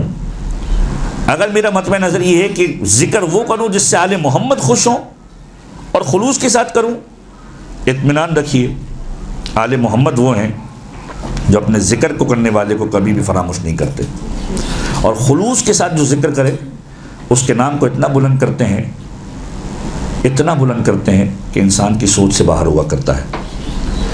تو لوگوں سے گفتگو کی جائے ان کی سطحی اعتبار سے, لیکن ایسا بھی نہ ہو کہ خطیب جو ہے وہ اتنا سطحی اعتبار سے نیچے آ جائے کہ وہ اپنے سامعین کی سماعتوں کو بلند ہی نہ کر پائے. جو قدیم خطبہ تھے, علامہ رشید ترابی صاحب, علامہ اسد حسن زیدی صاحب یا علامہ طالب جوہری صاحب, یا اسی طریقے سے موجودہ دور کے اندر بھی کچھ علماء ہیں, آپ دیکھیں کہ کس انداز سے لوگوں کی سطح علمی کو بلند کر رہے ہیں کہ بھئی قرآن کریم کی آیتیں سنو اور روایت معصومین سنو, اور اس سے اپنے دین کو بنانے کی اور اس سے اپنے دین کو بہتر کرنے کی کوشش کرو, اپنے عقیدے کو بہتر کرنے کی کوشش کرو. آیات قرآنی کے ذریعے سے, روایت معصومین کے ذریعے سے پہلے ان کے سطحی لیول کو چیک کرتے ہیں, ان کے سطحی لیول کے اعتبار سے گفتگو شروع کرتے ہیں, اور پھر سطحی لیول سے گفتگو شروع کرنے کے بعد پھر اس لیول کے اوپر لے کر آتے ہیں کہ باقاعدہ طور پر ان کے لیول کو اتنا بلند کر دیتے کہ اب وہ سننا شروع ہو جاتے کہ نہیں یہ بات اب سمجھ میں آ رہی ہے، بجائے اس کے کہ ان کے لیول پہ چلے جائیں اور وہ باتیں کی جائیں جو مارکیٹ کی نارمل باتیں ہیں. وہ باتیں بعض اوقات مناسب بھی نہیں لگتی اور ریپیٹیشن بھی بہت زیادہ ہوتی ہے. اب اس کے بعد ایک اور چیز جو خاص طور پر ہم ذاکرین کی اصلاح کے لیے بہت زیادہ امپورٹنٹ ہے کہ اس بات سے اپنے آپ کو اجتناب کرائیں جو میں نے جملے کو پہلے بھی بیان کیا. میرا خیال یہ ہے، میری سوچ یہ ہے، میں یہ سمجھتا ہوں، روایت پڑھی، اب مجھے کوئی خاص موضوع ایسے ڈسکس کرنا ہے، میں یہ سمجھتا ہوں کہ اس میں ایسا ہونا چاہیے، میری دانش کے اندر ایسا ہونا چاہیے. میری دانش، میری رائے کی گنجائش ان چیزوں کے اندر نہیں ہے. اگر کوئی ایسی روایت ہو کہ جس میں کہیں پر کوئی کلو نہ مل رہا ہو تو تب کوئی بندہ یہ نکتہ چینی اس انداز سے کر سکتا ہے کہ میں یہ سمجھ پایا ہوں معصوم کی تحریر سے. اس انداز سے کہا جا سکتا ہے، لیکن وہ بھی کب کہ جب معصوم کی روایت کے اندر کوئی ایسی چیز ملی ہی نہ ہو، اور ایسا ممکن نہیں ہے. ائمہ طاہرین کی روایتوں کے اندر ہر چیز اس انداز سے موجود ہے کہ آپ ایک چیز کو دوسری روایت کے ذریعے سے ڈی کوڈ کر سکتے ہیں. حتیٰ کہ قرآن کریم کی بعض آیتیں سمجھنا مشکل ہوتا ہے، ائمہ طاہرین نے سمجھایا. مثلاً ایک بہت ہی معروف ترین آیت، اور وہ آیت اتنی واضح ہے کہ ہم سب پڑھتے بھی ہیں، ترجمہ ڈیفرنٹ کرتے ہیں. لا تقربوا الزنا، زنا کے قریب نہ جاؤ. معنی کیا ہے؟ زنا نہ کرو. پروردگار تو نے یہ کہا زنا کے قریب نہ جاؤ، معنی کیا ہے اس کے؟ ہم سب کو معلوم ہے کہ پروردگار کہہ رہے زنا نہیں کرو، لیکن تو نے کہا زنا کے قریب نہ جاؤ. قریب نہ جاؤ کا مطلب کیا ہے؟ معنی یہ ہے کہ ہر وہ چیز جو تمہیں زنا کے قریب کر سکتی ہے اس سے بچو. ہر وہ چیز جو اس کے لیے پیش خیمہ بن سکتی ہے، نامحرم سے اختلاط، نامحرم سے گفتگو، نامحرم سے باتیں، آنکھوں کا پردہ، آنکھوں کی حیا، یہ ساری کی ساری چیز اس میں شامل ہو گئی. کوئی ایسا کام نہ کرو کہ جو تمہیں زنا کے قریب لے کر چلے جائے، حتیٰ کہ تم اس گناہ کے اندر گرفتار ہو جاؤ. تو معصومین کی روایت جو ہے وہ آیات قرآنی کو اور احادیث کو ڈی کوڈ کرتی ہیں. پہلے معصومین کی روایت پر احاطہ کیا جائے، اسے پڑھا جائے، اپنی سوچ نہ لانے کی کوشش کی جائے.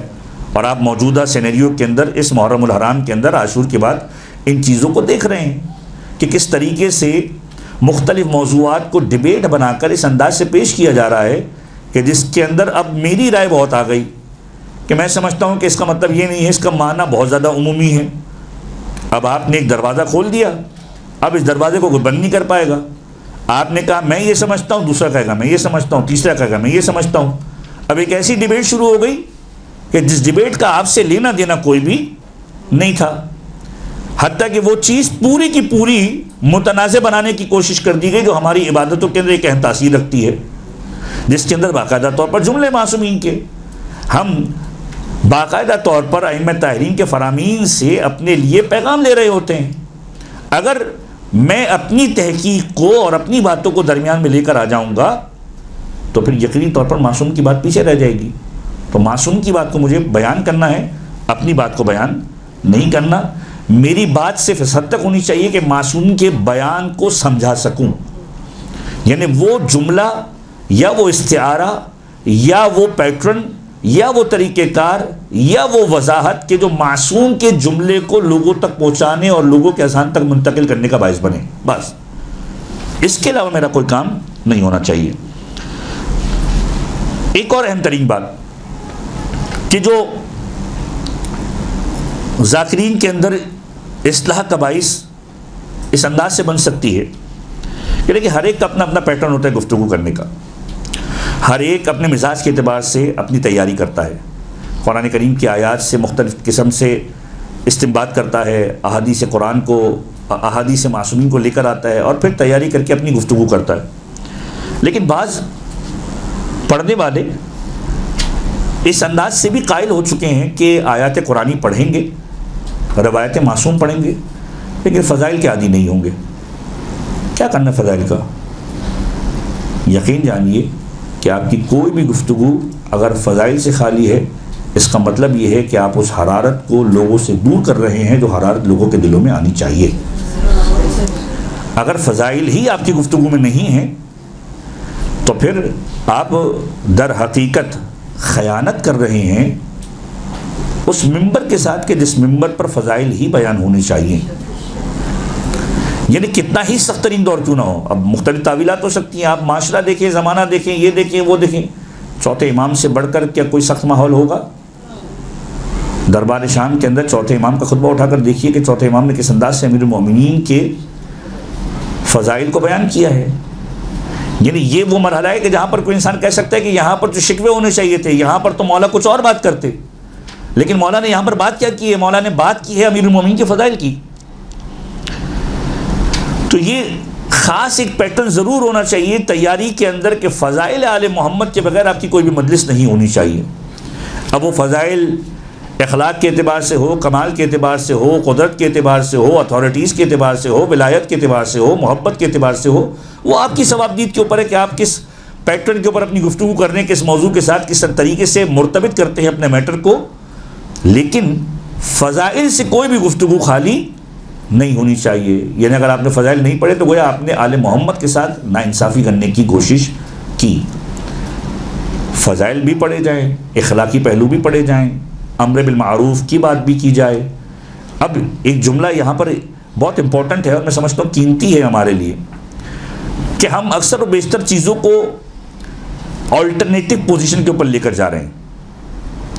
شاید میں سمجھا پاؤں کہ بہت ساری چیزوں کی آلٹرنیٹ چیزیں ہمیں چاہیے. عزاداری کی بات آتی ہے, ہم بہت سارے آلٹرنیٹس لے کر آ جاتے ہیں. میں کوئی ایسی بات نہیں کرنا چاہتا کہ جو متنازع بات بنے, لیکن بہت ساری ایسی چیزیں ہم بیان کرتے ہیں, یہ نہیں کرتے, یہ کر لیتے. یقین جانیے کہ اگر یہ آلٹریشن کا زمانہ بڑھتا چلا گیا ہمارے درمیان تو ہم بہت ساری چیزوں کو آلٹر کر چکے ہوں گے. فضائل کی جگہ کچھ اور لے چکے ہوں گے, روایت کی جگہ کچھ اور لے چکے ہوں گے, آیات قرآنی کی بجائے کچھ اور ہو چکے ہوں گے. اور یہ ایسا نہیں کہ یہ دنیا کے اندر آیا نہیں ہے. امریکہ کے اندر کچھ ایسے خطیب جو اپنے آپ کو شیعہ کہتے ہیں, پڑھے ہوئے پی ایچ ڈی ڈاکٹرز, اب باقاعدہ طور پر یہ جملہ کہنے لگے ہیں کہ قرآن کے اندر نعوذ باللہ من ذالک, العیاذ باللہ, کہ آلٹریشن کی ضرورت ہے. یہ آیت اس دور سے مطابقت نہیں رکھتی, 1400 سال پہلے کی بات ہے یہ. تو اس طرح سے لوگ آ چکے ہیں. جب آپ چیزوں کے اندر آلٹریشن کرنا شروع کریں گے تو پھر آپ کی جرأت بڑھتی جائے گی اور آپ اس کے بجائے کوئی اور چیز لے کر آتے جائیں گے. تو خاص طور پر اس حوالے سے خیال رکھنا ہے کہ فضائل کے بغیر کوئی بھی گفتگو آپ کی نہ ہو. فضائل ہوں گے تو یہ در حقیقت پیغام ہے آل محمد کا, یہی پہچان ہے محمد اور آل محمد کی.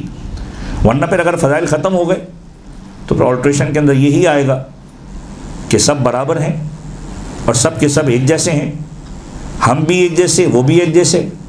جو ایک سوچ معاشرے کے اندر کسی نہ کسی عنوان سے پنپتی جا رہی ہے اور نہ جانے کس لیول کے اوپر یہ لے کر چلے جائیں گے. مثلاً عصمت اور غیر عصمت کا تقابل معاشرے کے اندر شروع ہو چکا ہے. سلوگنز کے نام کے اوپر ہو, نعروں کے نام کے اوپر ہو, یا جملوں کے نام کے اوپر ہو. اس بات کو سمجھنے کی ضرورت ہے. سرکار وفا کے اعتبار سے بعض اوقات ہم ایسے جملے کہہ دیتے ہیں سلوگنز کی حد تک ہی. معاشرے کے اندر ہوں گے, ہر معاشرے کی اپنی اپنی تہذیبیں ہیں, لیکن پاکستان کی یہ تہذیب کم سے کم نہیں ہے. عباس علمدار وہ ذات اقدس ہے. اب یہ سمجھانے کے لیے عرض کر رہا ہوں تاکہ خطبہ سمجھ سکے اس چیز کو. عباس علمدار وہ ذات اقدس ہے کہ جس کے بارے میں تاریخ نے جملہ لکھا ہے, اور اس جملے کو سمجھنے کے لیے امام علی نقی ہادی علیہ الصلوۃ والسلام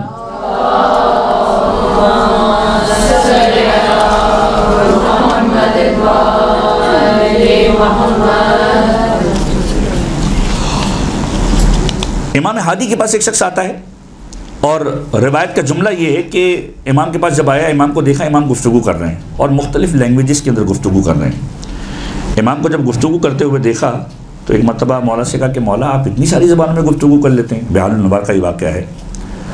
امام نے کہا کہ امام وہ ہوتا ہی نہیں ہے کہ جس کو زبانوں پر قدرت نہ حاصل ہو.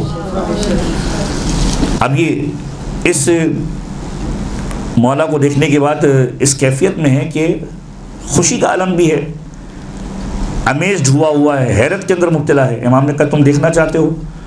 امام نے کچھ سنگریزوں کو اٹھانے کا کہا، اس نے سنگریزے اٹھائے، امام نے اپنے لعاب پر رکھا اور وہ سنگریزے اس کے منہ میں ڈال دیے. وہ سنگریزے اس کے منہ میں ڈال دیے. غالباً راوی کا نام محمد ابن مسلم ہے یا کوئی اور راوی، لیکن واقعہ 10ویں امام کا ہے کہ جب امام نے سنگریزوں کو اس کے منہ میں ڈالا تو وہ کہتا ہے کہ میں ایک ساتھ 70 زبانوں کا عالم ہو چکا تھا. اب یہاں سے ایک جملہ آپ کی سماعتوں کے نظر کروں کہ آپ سوچنے کی کوشش کریں کہ ہم بعض اوقات جن چیزوں کو ملانے کی کوشش کر رہے ہوتے ہیں کتنا فرق ہوتا ہے چیزوں کے اندر. یہ کہتا ہے کہ جب مولا نے سنگریزوں کو اپنے لعاب میں تر کر کے میرے دہن میں رکھا، میں 70 زبانوں کا عالم ہو گیا. عباس وہ ہے کہ جس کے بارے میں امام معصوم کا جملہ ہے، چھٹے امام فرماتے ہیں ان العباس ذق العلم ذقہ، کہ عباس وہ ہیں جنہوں نے علم کو علی ابن ابی طالب سے ایسے لیا جیسے پرندہ چونچ سے اپنے بچے کو دانہ ڈالا کرتا ہے، ایسے علی سے علم کو حاصل کیا ہے. تو عباس علمدار معمولی شخصیت نہیں ہے کہ ہم جو ہے وہ ہر ایک سے مقابلہ کرتے پھریں، اور سلوگن بھی وہ سلوگن کہ جس کی تو اب باقاعدہ طور پر توجیحات پیش کی جا رہی ہیں، جس کو باقاعدہ طور پر ڈیفینڈ کیا جا رہا ہے. دیکھیں عرف عام کے اندر بہت ساری چیزیں نعروں کے اعتبار سے ہوں گی یقینی طور پر، لیکن ان چیزوں کو باقاعدہ طور پر متنازع بنا کر اس انداز سے پیش کیا جائے کہ جو آپ کے معاشرے کے اندر رائج نہ ہو، وہ چیزیں بعض اوقات نقصان کا باعث بن جاتی ہیں.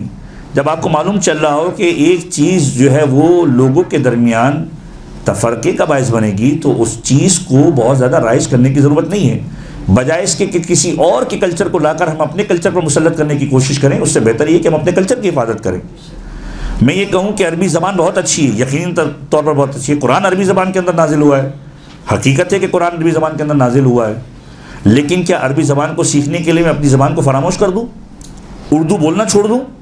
یا مثلا ہم گجراتی ہیں، آیت اللہ سیستانی سے کم و بیش 18 سے 22 مرتبہ ملاقات ہوئی، ہر مرتبہ ایک پیغام دیا، اپنی زبان کی حفاظت کرو، اپنے بچوں کو اپنی مادری زبان سکھاؤ، اپنی تہذیب کو نہ بھولو. اب اگر میں یہ کہوں کہ وہ عربی کے اندر بہت اچھی بات ہے اور میں عربی لینگویج اپنے بچوں کو سکھاؤں گا اور عربی سکھاتے سکھاتے اردو بھلوا دوں تو یہ کوئی تاثیر نہیں ہے. عربی سیکھوں، ان چیزوں سے آشنائی ضرور رکھوں، لیکن اپنی زبان کی بھی حفاظت کروں. تو ہر معاشرے کی اپنی کیفیت ہے، ہر معاشرے کے اپنے تقاضے ہیں، ہر معاشرے کے اندر کچھ چیزیں رائج ہیں، کچھ نارمز ہیں کہ جن کا خیال رکھا جانا چاہیے. یہاں پر یہ ڈیبیٹ نہیں ہے کہ صحیح ہے کہ غلط ہے. ہمارے معاشرے کے اندر، ہماری تہذیب کے اندر یہ جملہ سرکار وفا کے شایان شان اس انداز سے نہیں ہے، لہذا اس چیز سے اعتراض کیا جائے، اس چیز سے بچا جائے اور متنازع نہ بنایا جائے.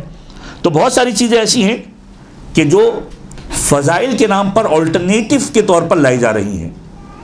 یاد رکھیے فضائل اہل بیت کے اندر کسی قسم کی غلطی کی گنجائش نہیں ہے. فضائل اہل بیت وہ ہیں کہ جن کو باقاعدہ طور پر بیان ہونا چاہیے اور صراحت کے ساتھ بیان ہونا چاہیے. ایک جملہ جو اکثر و بیشتر آپ سنتے ہیں، خطبہ یہ جملہ کہہ دیتے ہیں اور نادانستگی کے اندر کہہ دیتے ہیں، پروردگار عالم ہم سب کو ہدایت دے، ہم میں سے ہر ایک کہیں نہ کہیں پر کوئی غلطی کر رہا ہو یقینی طور پر. لیکن ایک جملہ جو کہتے ہیں کہ بہت ہو گئی خیبر کی بات، بہت ہو گئی خندق کی بات، نہیں. ہمارے بچوں کو ڈیٹیلز ہی نہیں معلوم ہے. خیبر ہوئی، خندق ہوئی، سب کو معلوم ہے کس کے ساتھ ہوئی، کون کون تھا، ڈیٹیل نہیں معلوم. حتیٰ کہ کربلا کا واقعہ، کربلا کے شہداء کے اندر سارے شہداء کربلا کے نام کس کو معلوم ہے؟ 5 سے 6 نام جو زباں زد عام ہے. حضرت جون کا نام معلوم ہوگا، حبیب بن مظاہر کا نام معلوم ہوگا، مسلم بن اوسج اسدی کا نام معلوم ہوگا، سعید بن عبداللہ حنفی کا نام معلوم ہوگا. باقی کس کے نام معلوم؟ حتیٰ کہ خطبہ کو نہیں معلوم ہوں گے. مجھ جیسا کم علم شخص بھی شاید نہیں جانتا ہوگا. عابس بن ابی شبیب شاکری، شوذب بن عبداللہ نحشلی، مجمع بن عبداللہ عائزی، عمر بن خالد سیداوی، زاہد بن عمر کندی، یا اسی طریقے سے یزید بن ثبیت عبدی، بصرہ سے آئے ہوئے لوگ، کوفہ سے آئے ہوئے لوگ جو مولا کے خیموں میں جا کر ملے ہیں. کس کو معلوم ہے؟ ہمیں معلوم ہی نہیں ہے. تو در حقیقت سب سے پہلی چیز جو ہمارے درمیان ہونی چاہیے کہ ہم ان چیزوں کو تو معلوم کریں جو ائمہ طاہرین کے دور کے اندر گزری ہیں. کسی چیز کو آلٹرنیٹو کے طور پر لانے سے پہلے اپنی علمی حیثیت کو تو بڑھانے کی کوشش کریں. اب اس کے بعد آخری پہلو، مصائب کے اعتبار سے خاص طور پر محنت کریں. اکثر و بیشتر مصائب پڑھنے کے اندر خطبہ، ذاکرین، ذاکرات بہت ساری غلطیاں کر دیتے ہیں اس عنوان سے کہ ہم میں سے اکثر و بیشتر مصائب کی تیاری سن کر رہے ہوتے، پڑھ کر نہیں کر رہے ہوتے۔ یقینی طور پر ابتدائی انیشل لیول کے اوپر آپ سنیں گے، اور اس کے لیے بہرحال مدرسۃ القائم کی بھی کلپس آتے ہیں۔ مولانا صادق حسن صاحب پروردگار عالم کی عمر کو دراز کرے، طولانی عمر عطا فرمائے، ان کو صحت و عافیت عطا فرمائے۔ ایک بیان المصائب کے اعتبار سے باقاعدہ طور پر پورا ایک کلیکشن موجود ہے جو شیئر بھی کیا جاتا ہے آپ لوگوں کے ساتھ، انٹرنیٹ کے اوپر بھی موجود ہے، مختلف علماء کے پڑھے ہوئے مصائب بھی موجود ہے۔ ایک باقاعدہ طور پر کتاب روایت ازا جو خطبہ اور ذاکرین جو قدیم گزرے ہیں، ظفر حسن ابروی صاحب، علامہ رشید ترابی صاحب، علامہ اظہر حسن زیدی صاحب، علامہ رشید ترابی، علامہ طالب جوہری، اور موجودہ دور کے بھی کچھ علماء، ان کی باقاعدہ طور پر وہ کلیکشن جو ہر معصوم کی شہادت کے اعتبار سے یا کربلا کے شہداء کے حوالے سے پڑھے گئے، وہ باقاعدہ طور پر کتابی صورت کے اندر آ چکے ہیں۔ لیکن ان تمام چیزوں کے باوجود مصائب پڑھنے سے پہلے کوشش کریں کہ آپ خود مقتل کے اوپر ایک نگاہ ضرور ڈالیں، کہ آپ کے پاس دسترس ہو کہ آپ نے کیا چیز کہاں سے پڑھی ہے۔ اور یہ ساری کی ساری چیزیں موجود ہیں، ایسا نہیں کہ نہیں ہیں۔ بعض اوقات انسان پڑھ رہا ہوتا ہے، اسے معلوم ہی نہیں ہوتا میں نے کہاں سے پڑھا۔ چیزیں موجود ہوتی ہیں، جو بھی پڑھنے والا ہے ایسا تو نہیں ہے کہ ہر ایک جو ہے وہ ہوا میں تیر چلا رہا ہو۔ ذاکری کے اندر کچھ ایسے ذاکر ہوں گے یقینی طور پر کہ جو شاید اپنے اعتبار سے کوششیں کرتے ہوں، لیکن بہرحال اکثریت وہ ہے تو دیکھ کر پڑھ رہی ہوتی ہے، دیکھ کر سرچ کر کے پڑھ رہی ہوتی ہے۔ تو کوشش کریں کہ آپ کے پاس کتابوں کے حوالہ جات مصائب کے اعتبار سے خاص طور پر موجود ہو، کیونکہ یہ مصائب وہ ہیں کہ جو باقاعدہ طور پر ایک تاثیر رکھتے ہیں، اور ایام اعزاء کے اندر اس کے بغیر تو کوئی مجلس مکمل ہی نہیں ہے۔ تو یہ غلطی نہ کی جائے کہ بغیر دیکھے مصائب پڑھے جائیں اور پتہ ہی نہیں ہو کہ کہاں سے پڑھ رہے ہیں، اور ایک خیالی تصور پیش کیا جائے، ایک خیالی منظر، مجھے ایسا لگتا ہے کہ ایسا ہوا ہوگا، کہیں ایسا ہوا ہوگا، میرا دل یہ کہتا ہے۔ آپ کے دل کی بات نہیں ہے، جو کربلا میں ہوا وہ بتائیے۔ منظر کشی کے اعتبار سے ایک خاکہ کھینچا جائے اور روایتوں کے تناظر میں کھینچا جائے تو وہ ایک بات الگ ہے کہ آپ اسی روایت کو ایک خاکے کی صورت کے اندر پیش کر رہے ہیں، لیکن اپنی مرضی سے کوئی خاص ایسا کلام پیش کریں جو بالکل قریب فطرت بھی نہ ہو، قریب روایت بھی نہ ہو، تو یہ واقعاً زیادتی ہوگی کہ جو ہوا نہیں وہ پیش کیا جا رہا ہے۔ اب بے شمار ایسے مصائب ہیں کہ جو باقاعدہ طور پر عربی کے اندر موجود ہیں۔ مقتل مکرم کو اٹھا کر دیکھیے، پورا ایک منظرنامہ انہوں نے بیان کیا ہے۔ سید الشہداء کا جب حضرت علی اکبر کے ساتھ رخصتی کا معاملہ ہے اس کو بیان کیا ہے۔ پھر خود حضرت علی اکبر کی شہادت کے عنوان سے باقاعدہ طور پر جملے ملتے ہیں کہ جب حضرت علی اکبر کے سر اقدس پر گرز لگا، ہم یہ روایت پڑھتے ہیں کہ سینے کے اندر نیزہ لگا، ایک روایت اس انداز سے بھی بیان کی جاتی ہے، لیکن ایک روایت ہے کہ سر اقدس پر گرز لگا، اور جب سر اقدس پر گرز لگا تو حضرت علی اکبر کے سر اقدس سے خون کا فوارہ بلند ہوا، اور جب خون کا فوارہ بلند ہوا تو وہ خون بہا ہے اور گھوڑے کی آنکھوں میں آ کر گرا ہے، اور جب گھوڑے کی آنکھوں میں آ کر گرا ہے تو گھوڑا سنبھل نہ پایا، اپنے آپ کو فوج اشکیا کی جانب لے کر چلا گیا۔ اور پھر مقتل نے جملہ لکھا ہے فَقَطَّعُوهُ بِسُيُوفِهِمْ عِرْبًا عِرْبًا، کہ تلواریں چلتی رہی، علی اکبر ٹکڑے ٹکڑے ہوتے رہے۔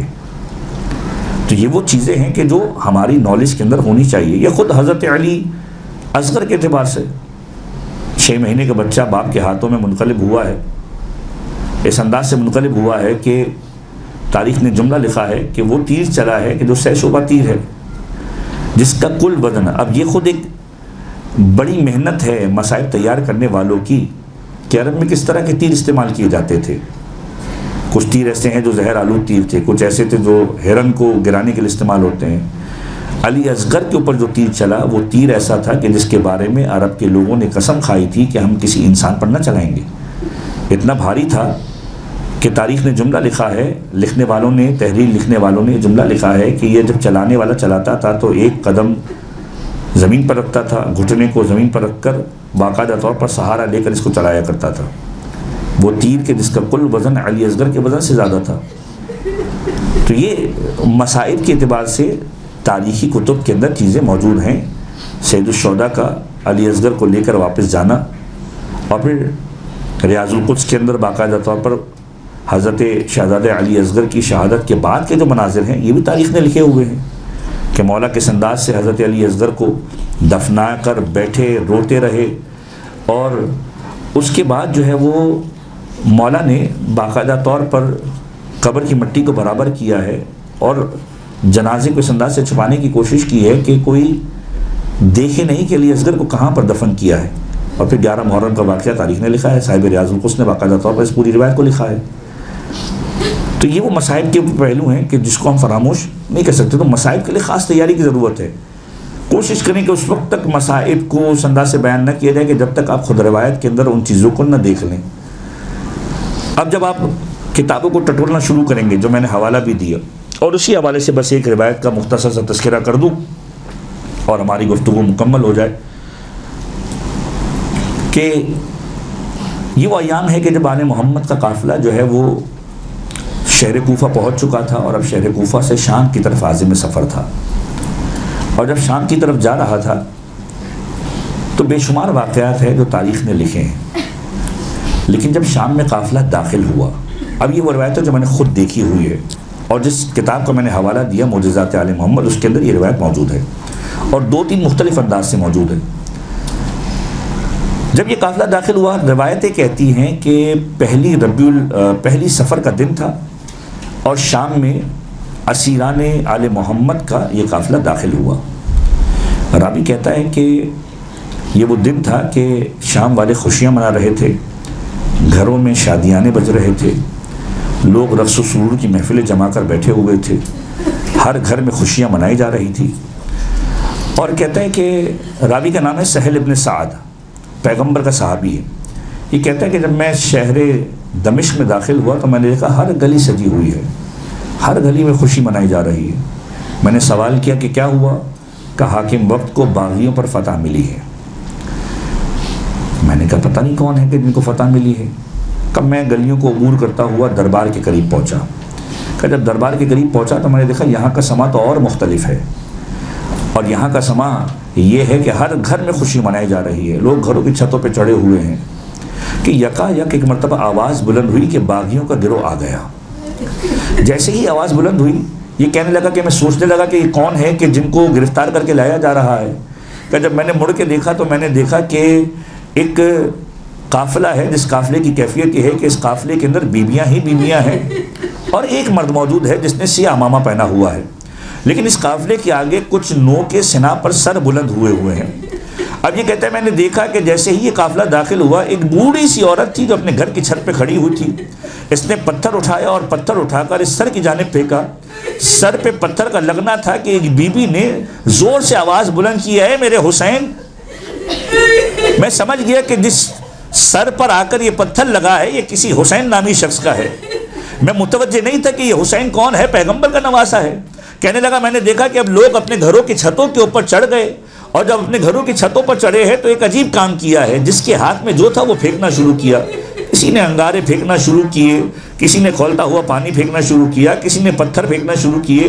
یہ کہنے لگا میں نے دیکھا کچھ لوگوں نے انگارے تھے جلتے ہوئے انگارے پھینکے, بیویوں کے بالوں پر آ کر یہ انگارے گرتے تھے, بیویوں کے بال جلنا شروع ہو گئے. میں نے دیکھا کسی نے انگارے کو اس انداز سے پھینکا کہ سیاہ امامہ پوش کے امامے کے اندر جا کر انگارہ گرا, اور جب انگارہ جا کر امامہ پوش کے امامے کے اندر گرا میں نے دیکھا امامہ جلنا شروع ہوا. میں یہ سوچ رہا تھا کہ ابھی اپنے ہاتھوں کو بڑھائے گا, امامے کو اتارے گا, جلنے سے بچائے گا.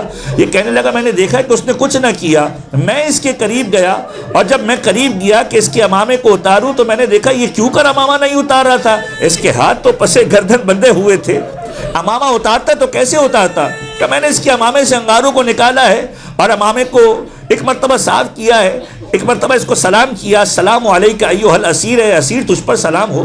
کہ جب میں نے سلام کیا ہے اس نے جواب سلام دیا, اور ایک مرتبہ کہا تو مجھے بہتر شخص لگتا ہے, بھلا شخص لگتا ہے. یہاں پر تو ہر کوئی پتھر مارنے کے در پہ ہے, یہاں پر تو ہر کوئی ظلم کرنے کے در پر ہے.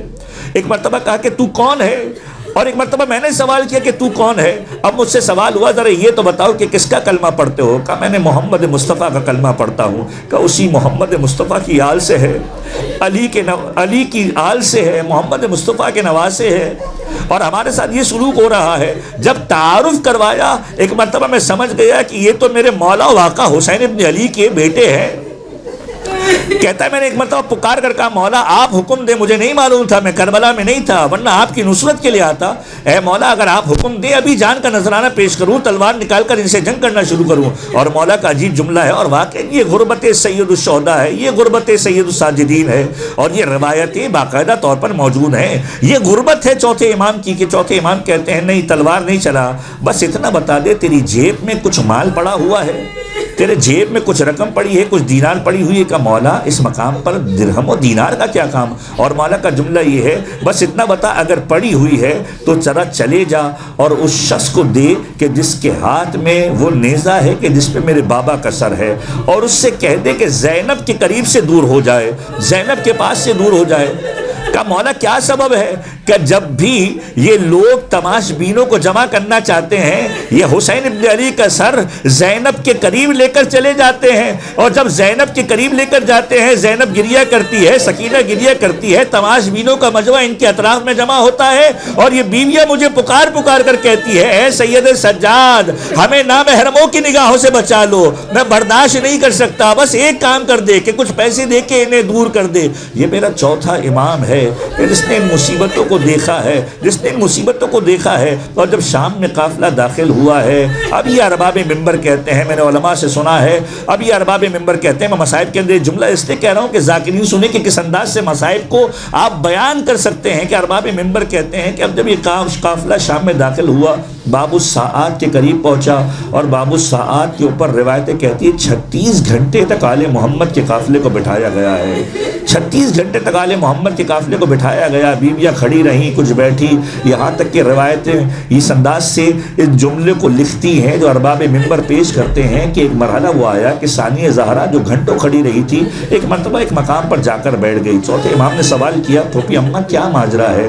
کہ اے سید سجاد میرے بابا نے مجھے کہا تھا اے زینب تجھ پر مشکلیں آنے والی ہے، اے زینب تو بازاروں اور درباروں میں جانے والی ہے، لیکن اے زینب اپنے آپ کو تنہا نہ سمجھنا، تیرا بابا تیرے ساتھ ضرور موجود ہوگا۔ اور یہ جملہ کہہ کر زینب اپنے مقام پر کھڑی ہوئی ہے اور یہ جملہ کہا السلام علیک یا امیر المومنین، اے میرے بابا آپ پر سلام ہو۔ زینب کا جملہ بتا رہا ہے علی نے کبھی زینب کو فراموش نہ کیا، کوفہ اور شام کے ہر مرحلے پر فاطمہ زہرا بھی ساتھ میں تھی، علی ابن ابی طالب بھی۔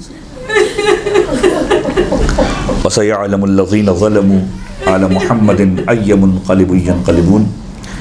بار الہ ہمارے اس قلیل توسل کو اپنی بارگاہ میں شرف قبولیت عطا فرما۔ اے میرے پروردگار ہم سب کے گناہان کبیرہ اور صغیرہ کی مغفرت فرما، ہمارے مرحومین کے گناہان کبیرہ اور صغیرہ کی مغفرت فرما۔ پروردگار ہم ناقص ہیں، ہمیں ذکر کرنا نہیں آتا، ہم سیکھ رہے ہیں کہ آل محمد کا ذکر خلوص کے ساتھ کر سکے۔ پروردگار ہم سب کے اندر خلوص کو پیدا فرما، آل محمد کے ذکر کے لیے پروردگار جو حرارت چاہیے اس حرارت کو پیدا فرما، آل محمد کے ذکر کے لیے جو تاثیر چاہیے وہ تاثیر کو پیدا فرما۔ اے میرے پروردگار ہم تیری بارگاہ میں دعا کرتے ہیں پروردگار خلوص کے ساتھ حضرت زہرا کو ان کے لال کا پرسہ پیش کرنے کی توفیق عنایت فرما۔ اے میرے پروردگار آل محمد کے پیغام کو ویسا پہنچانے کی توفیق عطا فرما جو حقیقی طور پر آل محمد کا پیغام ہے۔ اے میرے پروردگار ان تمام مظالم کے انتقام کے لیے حضرت حجت کے ظہور کے اندر تعجیل فرما، ہم ان کے اعوان و انصار میں شمار فرما۔ ربنا تقبل منا انك انت السميع العليم وتب علينا بحق محمد واهل بيته الطيبين الطاهرين صلوات على محمد وآل محمد۔